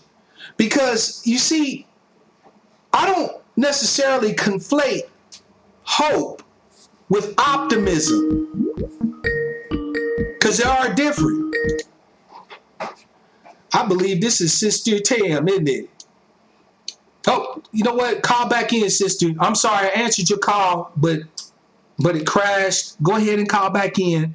I want to make sure I hear you. Yeah, fam, we've been sold a bill of goods, in my opinion, when it comes to this hope shit. They keep us hoping. You know, I hope for a better day. I hope for more money in my pocket. I hope for a better life. No, you can hope for it, but you can actually do something to try to get it. That's right. Hope ain't justice. Pretty Muslima, is this you, sister? It is me. Yes. What happened to the last song? Sister, welcome to the broadcast. You know I always appreciate your contribution. The floor is yours. Thank you. I want to talk about this whole thing. Please do, ma'am. Okay, so I'm a stickler for definitions, right? Of course. And so I looked it up, and I'm just going to read everybody the definition of hope. Because I disagree with your stance, by the way. Okay, no problem. So, wait, before you do it, okay. Which dictionary? Because I want to pull it up too. I just Googled it. So okay, hope. This is just the generic. This is from Oxford. Got you. Okay. The definition of hope is a feeling of expectation and desire for a certain thing to happen. So I would say that it's almost like the analogy of is the glass half empty or half full. Mm-hmm. It depends on how you use hope. And so I don't think that it's something that makes people have an action. For me, I think that hope does not drive the action, that the action drives the hope. And so this is what they mean when they say, okay, faith is dead without the works. Hope is dead. It really is without the action. But going back to the Barack Obama thing of him running on hope and change, okay? Black people don't need to feel bad about believing him because he ran on that. He lied to us. So I don't think that we have to feel bad about that because we had a person that lied to us. But hope is not a bad thing. It's really not. We had a person that lied. So it appears that hope is not a good thing. It's dead, but it's really not. We just had somebody that wasn't genuine to us, period. Okay. No, I hear you. Now, like you, and I appreciate, because I always appreciate your contribution to the broadcast, right? So, as always, you and I are going to have us a discussion, okay? So, let us discuss briefly here what the definition: a feeling of expectation and a desire for a certain thing to happen, okay? Right. Now, we all know that words have meaning, right? So, we know that hope, first and foremost, is a feeling, right? It is not factual necessarily, right? It's a feeling, an emotion of expectation, meaning that you're anticipating, seeing somewhere in the future, moving forward, because expectation is forward oriented or future oriented, right? Right. And a desire, again, just another way of saying feeling, right? For a certain thing to happen. Okay. Now, what this says to me is quite a bit, but the simplest way that I can express what that definition means to me is that hope is the feeling that directs your orientation towards something that you expect to occur and a desire for that thing to occur, because hope is affirmative. It's saying not only will something occur, right? Future orientation, but I would like for this to occur. So it adds a value judgment to it of goodness, of I want this, of worthiness. You agree? I'm sorry, what's the last part? Can you repeat that? The last part I was saying is that hope is not only future oriented, right? Saying that there's something that is going to occur, okay? Or that a feeling that something is going to occur, right? But it is also something that you want to see occur, right? Something that you wish to see or desire to see, or that you will feel good about having occurred. Do you agree? Of course, I hope we get reparations. Okay, right? No, I'm feeling you. I'm feeling you. Okay, so far we're on the same sheet of music. Good. Now, here's where we kind of have to part ways if you insisting upon this being necessarily positive, right?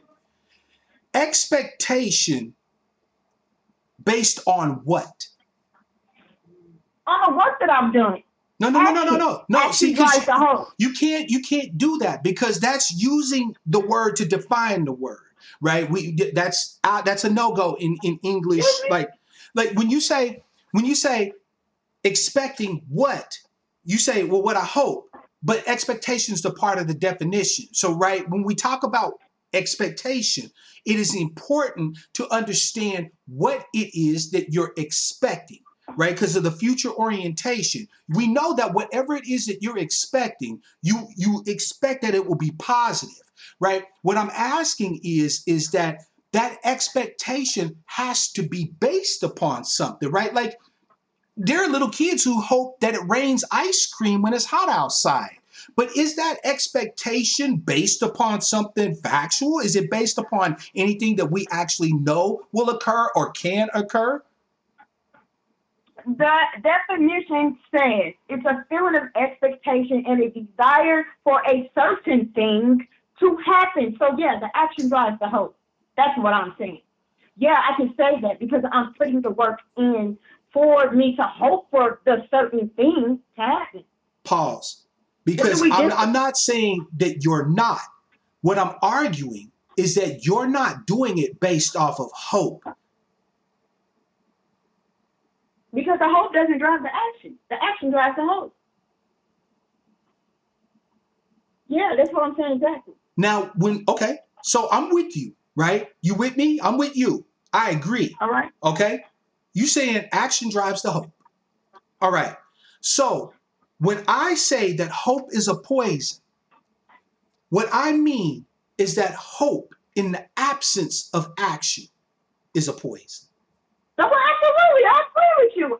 Absolutely. Then we're on the same sheet of music. And I apologize for not clarifying that. Because be what I'm referring to, sister, and what you we be on that negative wave. No. I'm not on a negative wave. What I'm saying, what I did was I assumed something I should not have. And that's on me. So I own it. Right? Now, with that said, I can say for a certainty that what we've experienced as people of our lineage is a bunch of hopeful motherfuckers who then only live on the hope, who are basically eating empty calories and expecting to get fat. And that does not make for race people. Race people are about action. They see the reality of our circumstances. And while they can be either pessimistic or optimistic, right? We can argue whether you should be pessimistic or optimistic. I don't really care to have that debate. I'm mostly pessimist, or I prefer to say realist. But with that being said, I get where people would have an optimistic orientation. That being said, though, I do believe that at some point there has to be action that undergirds the expectation or the desire for things to happen. If that action isn't there, then you can have all the damn hope in the world and you're next to useless for us. And I know you would agree with that. It's easy to keep pointing out bad behaviors that we have inherited, you know. Tam, I'm not going there with you, because the fact is that you don't ever want us to talk about anything that you perceive as negative. And I'm telling you that I'm going. That. Like, I know you think that I'm like sunflowers and daisies. No, I don't think that. Don't put words in my mouth. What I think and what you've expressed is that anytime I bring up something that can be perceived as a negative about us, that I'm somehow dumping on us. What I'm doing is I'm pointing out something that I feel that we can highlight and do something about. If you notice, I never bring up anything that I think that we do or don't do, that we say or we don't say, without some solutions. I can critique as long as I'm able to contribute to the solution. You can, but I don't want you to take that personal. I don't want you to take that personal. Well, you said me. You're not the only one. Okay, you know? Okay, we good. If you're talking in the general we sense, then I agree with you. But you said me, so I can only take it as you refer to me. I did. I'm sorry. No, we good. We good. We good, sis. Yeah, I just want us to get in the habit of, yes, we do need to point out the bad behaviors, but it's also, for me, it's my job to help people get on the good foot. Well, hey, I back your play. Use hope 100. To propel them to do stuff, not to keep them just hoping and wishing and they at the house. No, that's whack. That's dead. We don't need that. We need all hands and brains on deck. The ones that are operating anyway. Thank you. We sure do. And we need people. We need optimists and we need pessimists. You know why? We need balance. There's nothing wrong with either point of view, right? I don't see no problem with my brothers and sisters who are optimistic about our experiences, chances, hopes, desires, so on and so forth. I want more of them. But I also want us to have that space where at times we can pull back and say, okay, are we justified in our optimism? Right? Because what we have now is we have too many people, Tam, and I know you would agree with this. We have too many people that bear this paradoxical ebullience, this hyper optimism. I'm for optimism, right? Mm-hmm. But you can take anything and make it into a bad thing by going over far, right? What is it? That old saying, Tam, that all things are good in moderation. Okay. Right? Well, you would agree with that. I mean, there's a degree of optimism that is good, that is powerful, that is uplifting, and so on and so forth, right? But there's also a degree of pessimism that allows you to take emotional distance and space to analyze things and to question and be critical and ask, and things like that, right? I think both are needed in moderation. So when people express a point of view that is somewhat pessimistic or whatever the case may be, I believe we need just as much of that as we have this hyper optimism. As a matter of fact, we need more pessimism. We need more pessimism. We need it because there's too many people out here that are hoping. There's too many people out here, sister, that are hoping with no reason to hope. That are hoping for just hope's sake. That are hoping just because hope is a habit.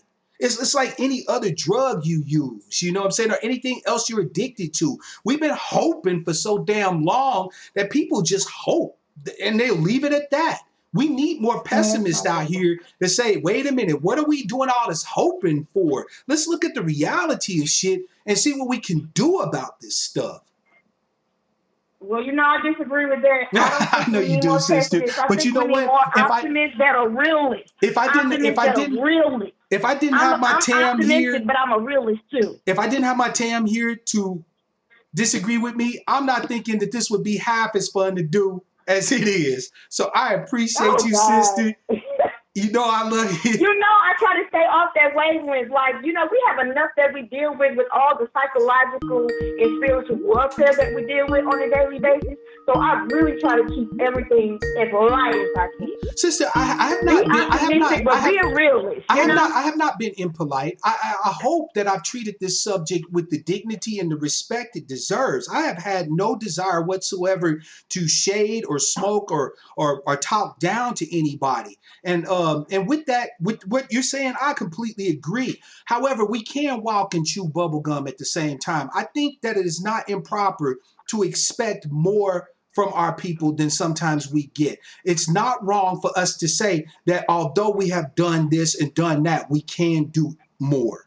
And I think that when we get too hopeful, people start resting on their laurels. They start saying, oh, well, it's all good. Well, no, it's not really. You know what I'm saying? I think there's room for both of our places.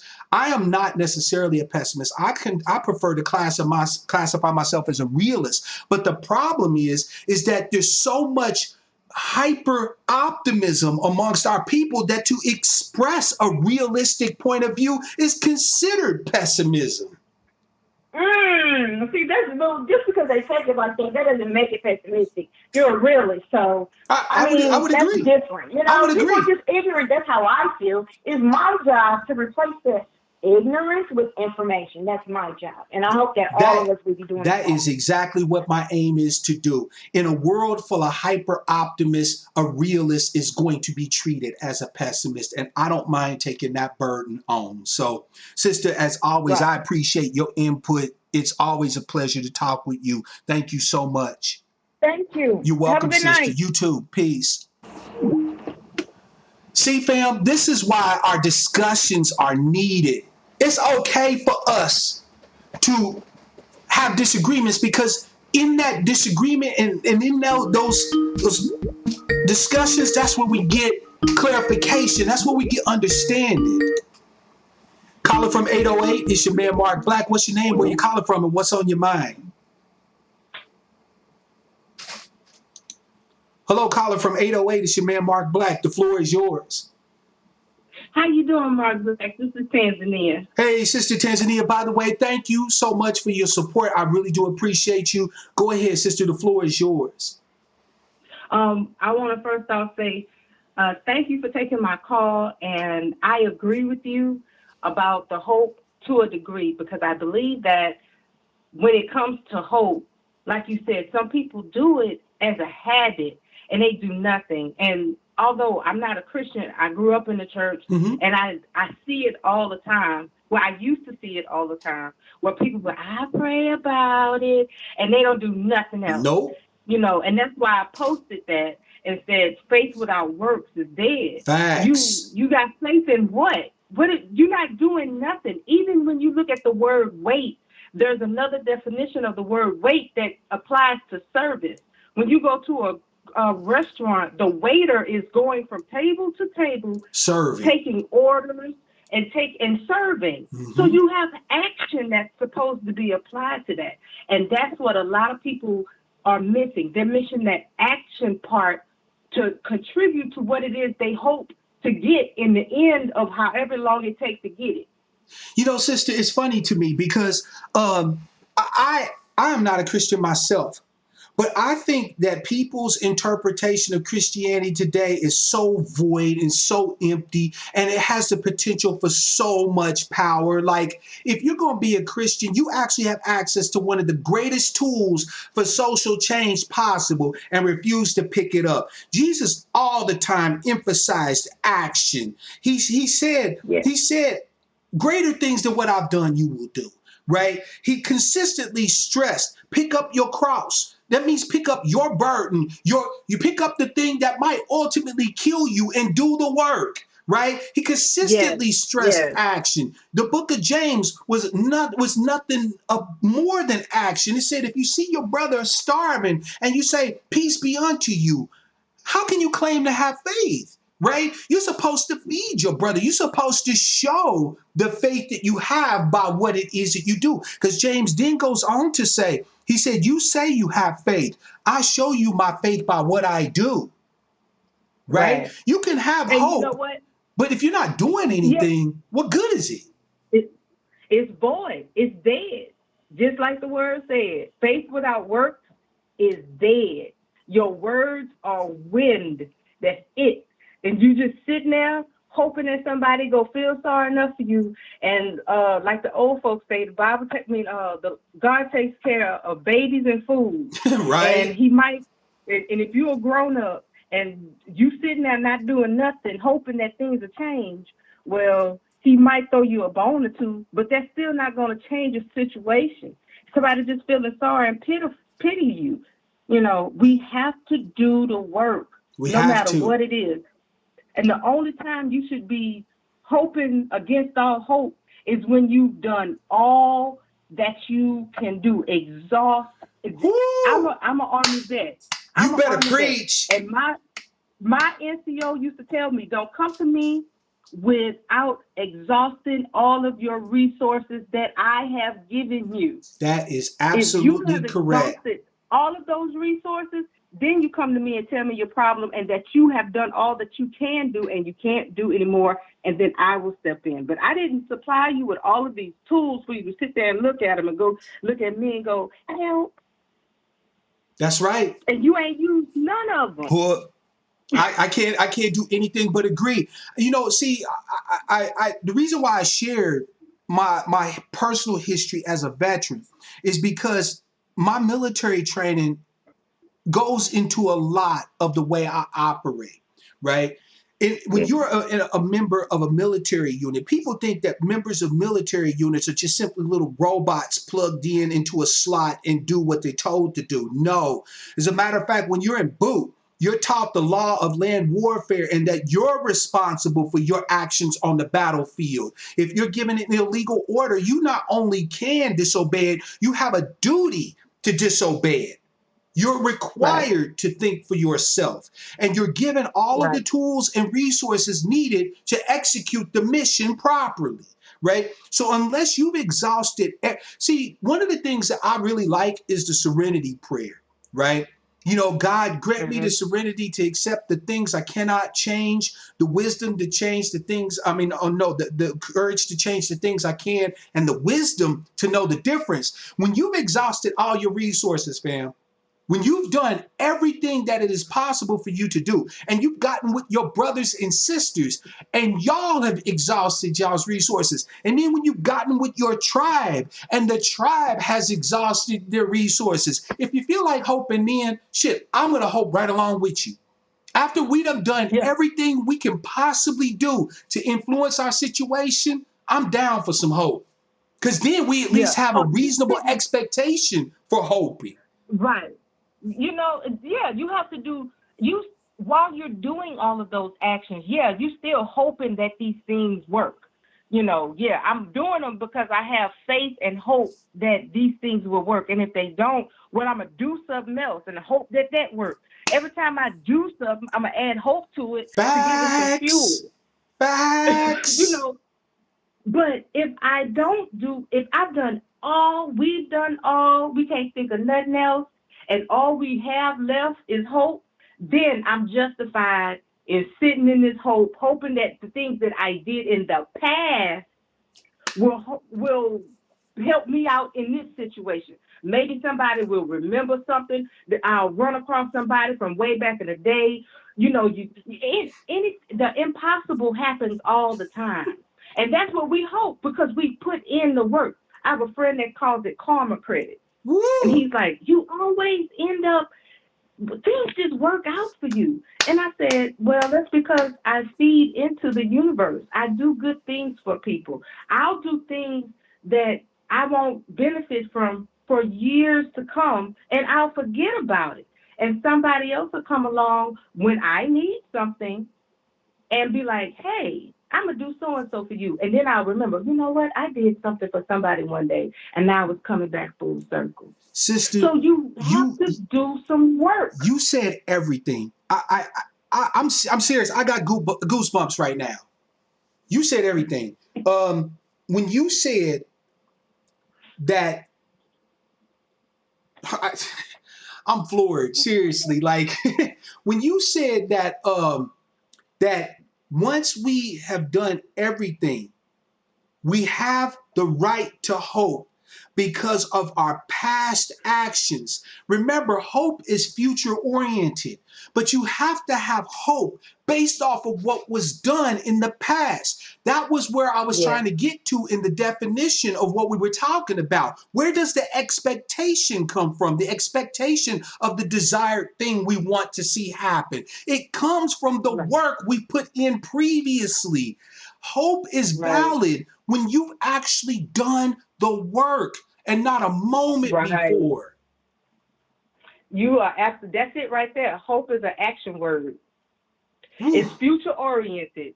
In order for you to cash out on the other end, you have to have put something into it to hope for. Absolutely. Absolutely. And that's why they're saying we are the hope of the ancestors. That you damn too. Because they put in the work. And hopefully that seed will grow in us.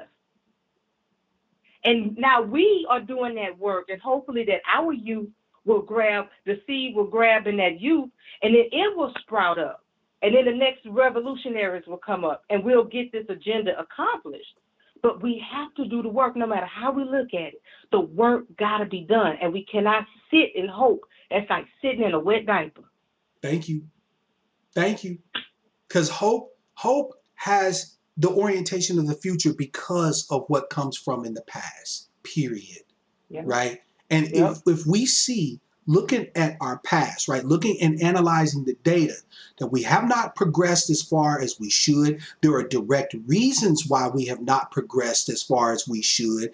And we know what those reasons are, not rationalizations, right? Not justifications, not excuses, but the facts of why we have not progressed as far as we are. There's no reason to hope.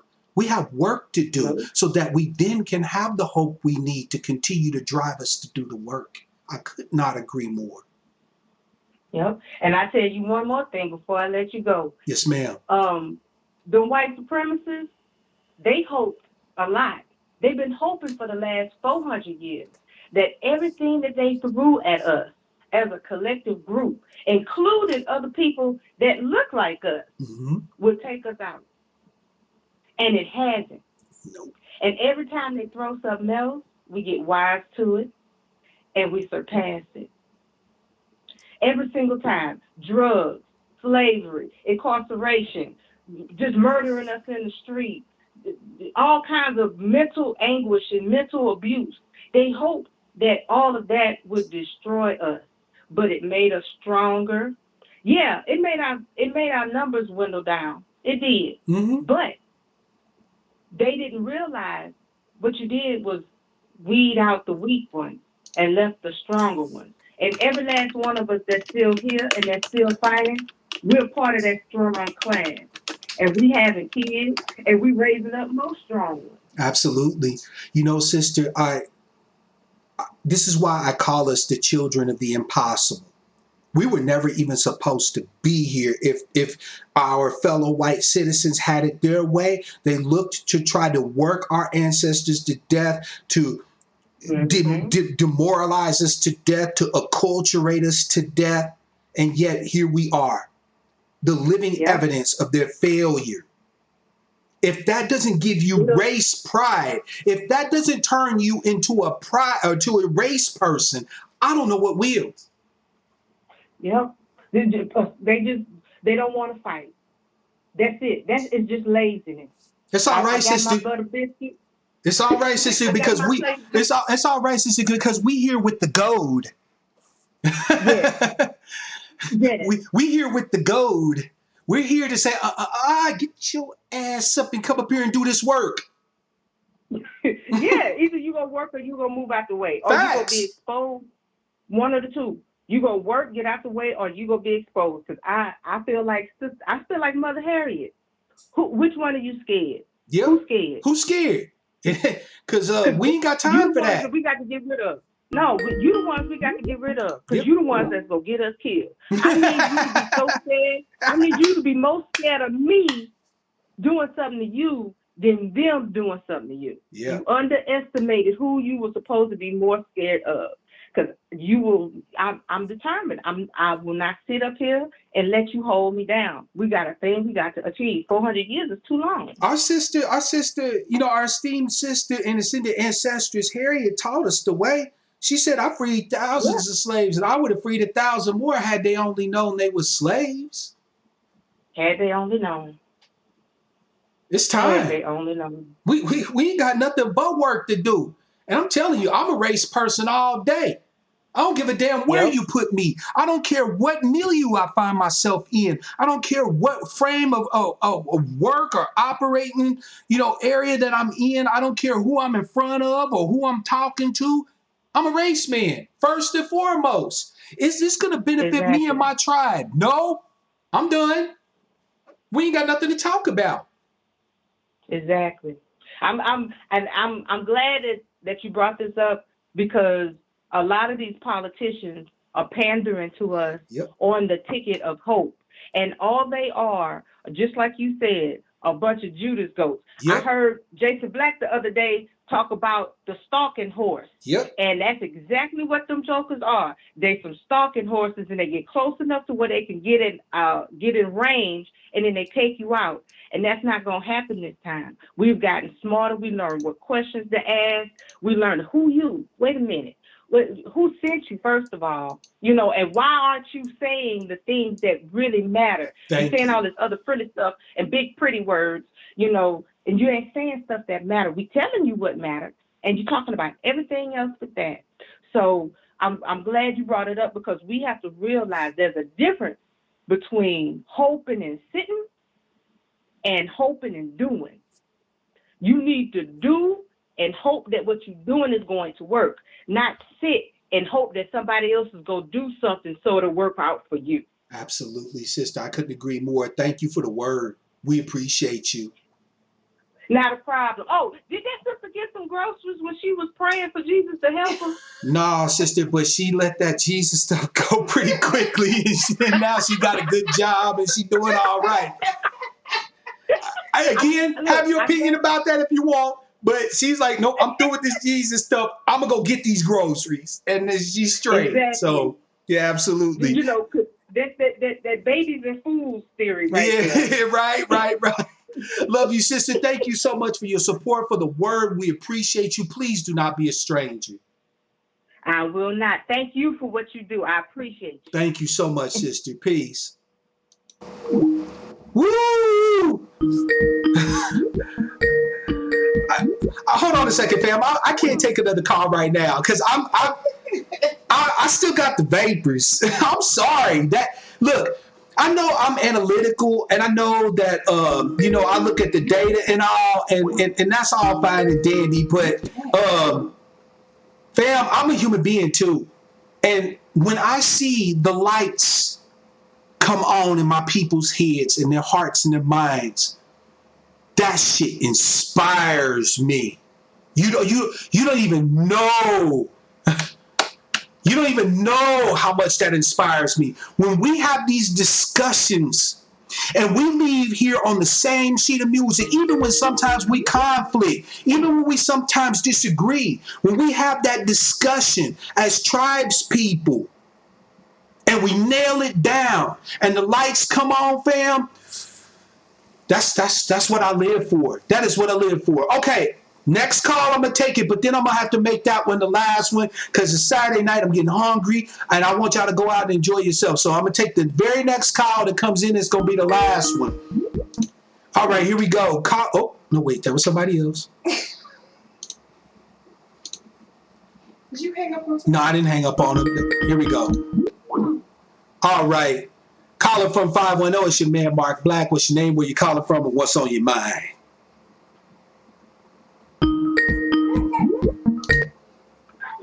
Calling from 510. It's your man, Mark Black. What's your name? Where you calling from? And what's on your mind? Hey, Mark, how you doing, brother? Hey, I'm doing well, brother. Who is this, by the way? Okay, my name is CJ. To tell you the truth, I'm pretty Muslim husband, bro. Oh, CJ. Hey, fam, it is a pleasure to finally get to hear your voice. How are you, brother? I am blessed, brother. I just want to thank you so much for allowing my wife to go ahead and do her work that she always do. When I say she blessed the world, she blessed the world. And I really appreciate you, brother. Oh, fam, hey, let me tell you something. The honor is mine. There's so many of us, including you, who got so much for our people, right? And I'm tired of people not having a voice or people thinking that you got to be on this platform or you got to talk to these white folks or you got to do this or you got this. No, we need a word from everybody. You feel me? And, and your wife honors us by trusting us enough to share her wisdom, to share her point of view. I'm grateful, fam. Trust me. And you know what? I appreciate you saying that because when I say I'm grateful every single day, or what, no matter what comes out of my wife's mouth, it is glory. Did you hear what I said? It is glory. I hear you, fam. I hear you. And man, look, fam, look at this. Look at the love right here. The brother called in to represent. That is what I'm talking about, fam. Thank you so much. Thank you for supporting her, for being her rock, for making it possible for her to call in and give us these jewels and dialogue and opportunities to work together and grow together, man. I'm grateful to you, fam. Yes, sir. And I appreciate that, sir. When I say I listen to you, every time she listens to you, I'm there, brother. I am there. So I appreciate you, and I appreciate my wife to the fullest. I thank both of y'all, like 100%, brother. Thank you, so fam. much. You hear me? Thank you, fam. I appreciate you. And whenever you feel like you have a word, your voice is here. This your home. You call in and you speak your piece. Yes, sir. You know what? And I understand that. And I appreciate you even telling me that, brother. Thank you so much. You're very welcome, brother. It's my honor. Thank you so much for everything you do. Appreciate you. Fam, that's the way I want to end this. I'm done. See, right there, fam, that's what I'm talking about. Action. That brother didn't hope. He acted. That's what love looked like. That's what pride looks like. That right there is what a race man looks like. You can't tell him nothing when it comes to his. You can't tell him nothing when it comes to his missus. You can't tell him nothing when it comes to his family. You can't tell him nothing when it comes to his community. You can't tell him shit when it comes to his people. That's what a race man look like. Fine, black man, call on in, fam. I know you got to have your say. One last call. This is it. Black man 903, call in. That's what a race man look like, fam. If you wanted to know, now you know.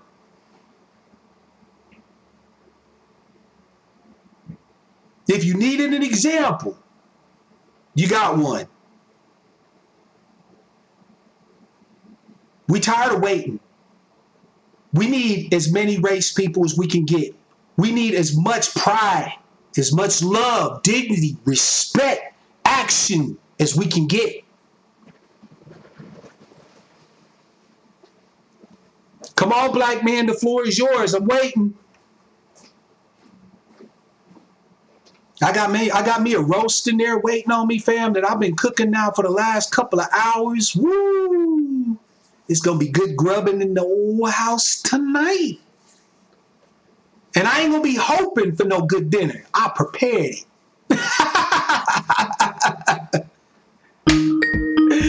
There we go. What up, black man? Talk to us, family. Hello. What's up, black man? Talk to us, family. All right. This is what I think. Now I could be wrong, but this is the way I think of it. Mm-hmm. When you ask about where did all this, your race people went, Right. and I think after integration all happened, that's where they all went. If you look at the sports and everything, where everybody said, "Oh, we can go play for the white man," everybody's left school, the black schools, and went to go play for the white man.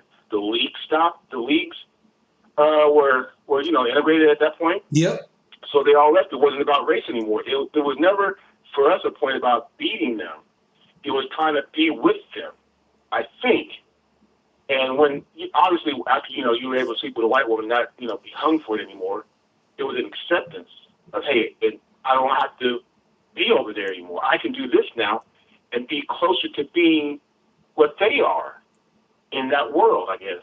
The illusion of inclusion, right? Right. So Diddy talked about that in his letter about, that he wrote going against Comcast. He talked about how his Revolt channel and other black programming is there to provide the illusion of inclusion. Right. That's what I'm sort of saying. It's a, when you say the smoke and mirrors kind of a thing is real. It is. And it's deep. I watched the presidential debate the other night, right? Yeah. And they were at the Tyler Perry Studios. And it really caught me off guard that not one time did anybody thank Tyler Perry for hosting it. What are you talking about? And Tyler Perry's a nigga. It's his job to host it. It ain't tricking if you got it. But you're wanting the black vote, but then you don't even take the black man who goes to the event, whether you're the moderator or the candidates. Nobody ever thanked him and sit there and said, "I want to thank Tyler Perry for hosting this." You know how you do your closing statements or whatever. Oh yeah, I guarantee you that if they was in some private white forum, it was never that. I guarantee you, fam, if they was in some private white forum, thanks for hosting and all of that would have been in the offing, not at the end, from jump. That right there should tell you everything you need to know about how they consider you. But even if everybody else doesn't sit there and say that, the two worst to me again were Kamala Harris and Cory Booker, because y'all are trying to claim this ticket from us, but you won't even thank us as ADOS for even hosting y'all asses. It was really bad to me.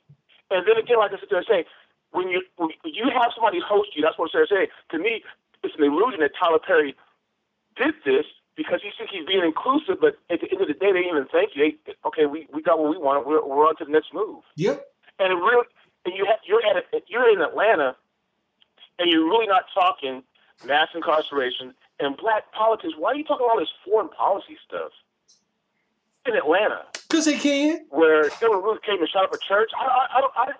It just was real weird to me how nothing had placated over to talk to a black narrative or black to an ADOS narrative. When are we going to finally grasp that the Democrats have been telling us who they are? They have been telling us who they are. When are we going to grasp that we just need to go ahead and believe them fools? Like, they've been making it clear. Like, then after the debate, everybody was talking about Elizabeth Warren giving this speech talking about reparations, this, that, and the third, but she didn't say reparations. Right? She basically said all these bullshit ass plans that she got for everybody is fixing all the stuff that she knows has happened to us. But that's what's so weird. But when you go to the LGBT talk, when they had the LGBT debate and they had the DACA debate or the illegal immigration debate, it was all about that hidden. And I can't even remember one of these transgender people ran to the stage, snatched the microphone, and was hollering at Don Lemon. And Don Lemon said, I understand. I understand. You know, it was just like, but when we come to our debate, we just get played over and played with and toyed with. I have yet to see an 80-year-old straight male, alpha male on that part, do a debate. It's always a secondhand, you know, light in the pants person who's given, you know, trying to give a real answer or ask a real question on a debate stage who has never lived a life. You know what, fam? I have it very hard to sit there and see where Don Lemon's mom would have been on crack, or he would have had those same kind of activities in his family. You know what? We're gonna have to have a conversation, fam, about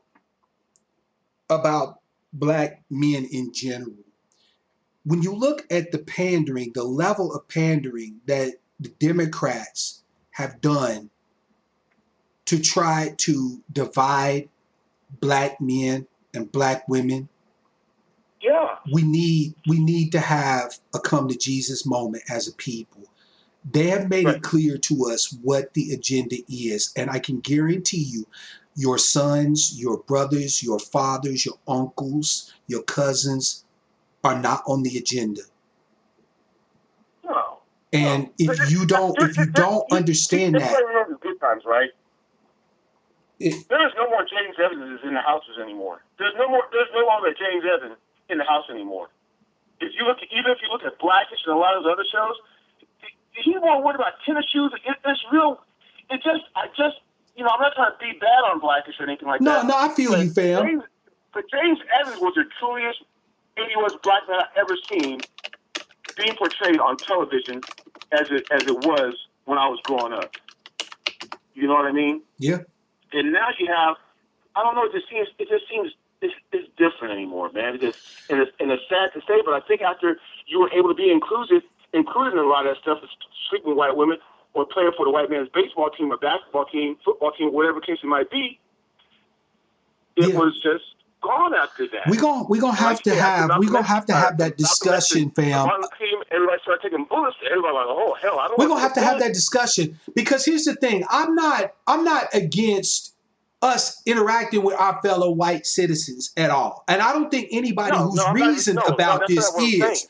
But we do have to address the elephant in the room, and that is the idea that we can't tell the truth, be honest, be respectful, be on board, on code, unless white folks is around. We need to look. Right. Jason Black tells the truth when he says, if you want to know what a black person really think, put them in front of a group of white folks and ask whatever you want. I guarantee you're going to get the facts on it, because they might lie to you. They might try to spin you a bunch of yarns and bullshit, but for the love of white acceptance and white money and white resources, fam, them same people will sell you out faster than a you heard? Right? So like you said earlier, I think Al Sharpton is a great case of that. I think there's a lot of people, like you were sitting there saying earlier, have all been that person who's done that. I still don't understand the reason that Damon Dash and Jay-Z broke up. I still don't get it. Because Leo Cohen, I just don't understand. When you're making something that's successful and black, why do we always break it up so fast? Like I said, we have our own Negro League. Why don't we just say, okay, we're going to have a Negro League, but our team is still going to be the Monarchs, you're still going to be the Yankees, and we're just going to play you. We just want inclusion in the league and not be on your team. I want to be the owner still of my team. I still want to own the Monarchs. Yep. I want my team to play against your team, St. Louis Cardinals.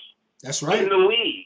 That's right. You know what I'm saying? Instead of you can chip off so many of my players and put them in the baseball league. No, I want my league in your league, not my men.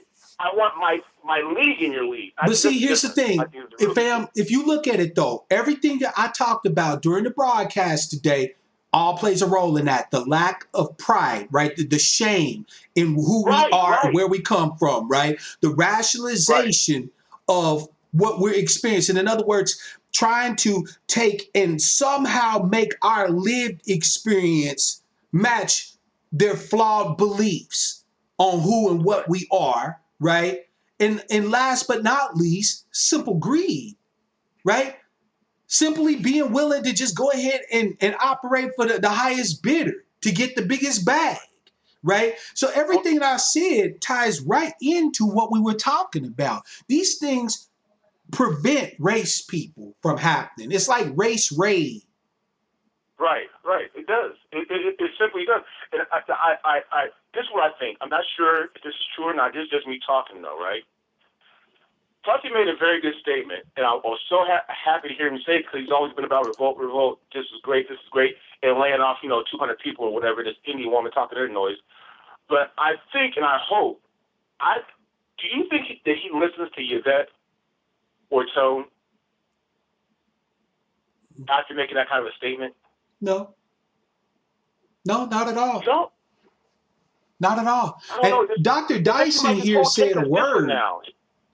Dr. Dyson here said a word, fam. He said they can't see that the bag has a hole in it. That's facts.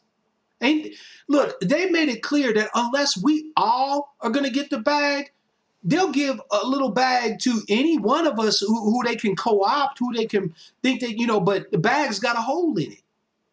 No, I don't want the bag like that. I want the bag to be split. That's why I said I think it has to be a lineage thing. I hope the money comes over generations. The bag has to be for all of us, fam, or it ain't for none of us. It's as simple as that. Yeah, that's what I think. I think it has to go for my grandkids, my great-great-grandkids. I think it's going to have to go a lot longer than that. And I sent you that email today, but I remember your show now. But I seen how much money we were giving to all these different countries that even hate us. We're giving $1.5 billion to Iraq for what? As much oil as they got. What are we giving them money for? Facts. A lot of these countries, but see, fam, you got to ask the questions, right? You have see. This is what I'm talking about. As a race man, you can't be so concerned about maybe white folks or Arabs or Asians or anybody else saying, "Well, why are you saying all these things? Why are you asking all these?" You can't be concerned about that. You see what I'm saying? Because you're a race man. Yeah. You us first, and these are questions that beg an answer. Yeah. You're right. Okay, well, hey, man, I hope you have a good dinner, and I'll let you go, and I appreciate your time, man. I appreciate you as well, fam. Thank you so much. Fam, I'm telling you, the thing is that it's funny when people get their wake-up call, right? When they see the illusion evaporate before their very eyes, when they are disillusioned. This is why I have no problem with disillusionment. Most people use disillusionment as a negative. No, I want to be disillusioned. If I were a praying man, fam, I would pray to be disillusioned. Because the last thing I need as a child of my ancestors, right, as a black descendant of American slavery, the last thing I need is to be living under any illusions. We have to prioritize. We have to be exclusive. Fam, if you Pan-African, there's nothing wrong with you being Pan-African and demanding specificity for our specific issues, harms, needs, goals, aspirations, so on and so forth. Everybody else is doing it. It's about time for you to get on board. So, fam, I appreciate all of you. Again, as a quick reminder, for those of you who participate in the Sisters Book Club, I am offering the book via Amazon. There's a link in the description field for They Were Her Property. Click that link. It helps support my work, and it also gets you some information you need. If you think what I had to say was worthy, there are a multitude of ways you can show your support. Again, whatever amount you feel is warranted, I appreciate and am grateful for. Fam, we need every race person we can get. If you Republican, we need you to be a race person. If you Democrat, we need you to be a race person. If you're religious, we need you to be a race person. If you non-religious or atheist, we need you to be a race person. We don't need any more weak-willed, milquetoast, jelly-back, soft-spoken, soft-shoeing, buck-dancing ass folk. We need you to come and understand who we are, where we are, what we are, and accept it. And we need you to support and to jump up and be willing to do the work. We don't need no more audacity of hope. What we need is the audacity to do so we can have something to hope for. So with that, fam, I'm going to let you guys enjoy your weekend. Thank you so much for sharing your Sucka-Free Saturday with me. I am pleased as punch for all of your time, all of your energy, all of your efforts. Continue to do the work. Continue to cleave to each other. Cleave to this lineage. Cleave to your heritage. We are all we got. We always been all we got. And until the next time I speak with you, fam, as always, I want to wish you all love, peace, prosperity, and power. Real power to our people.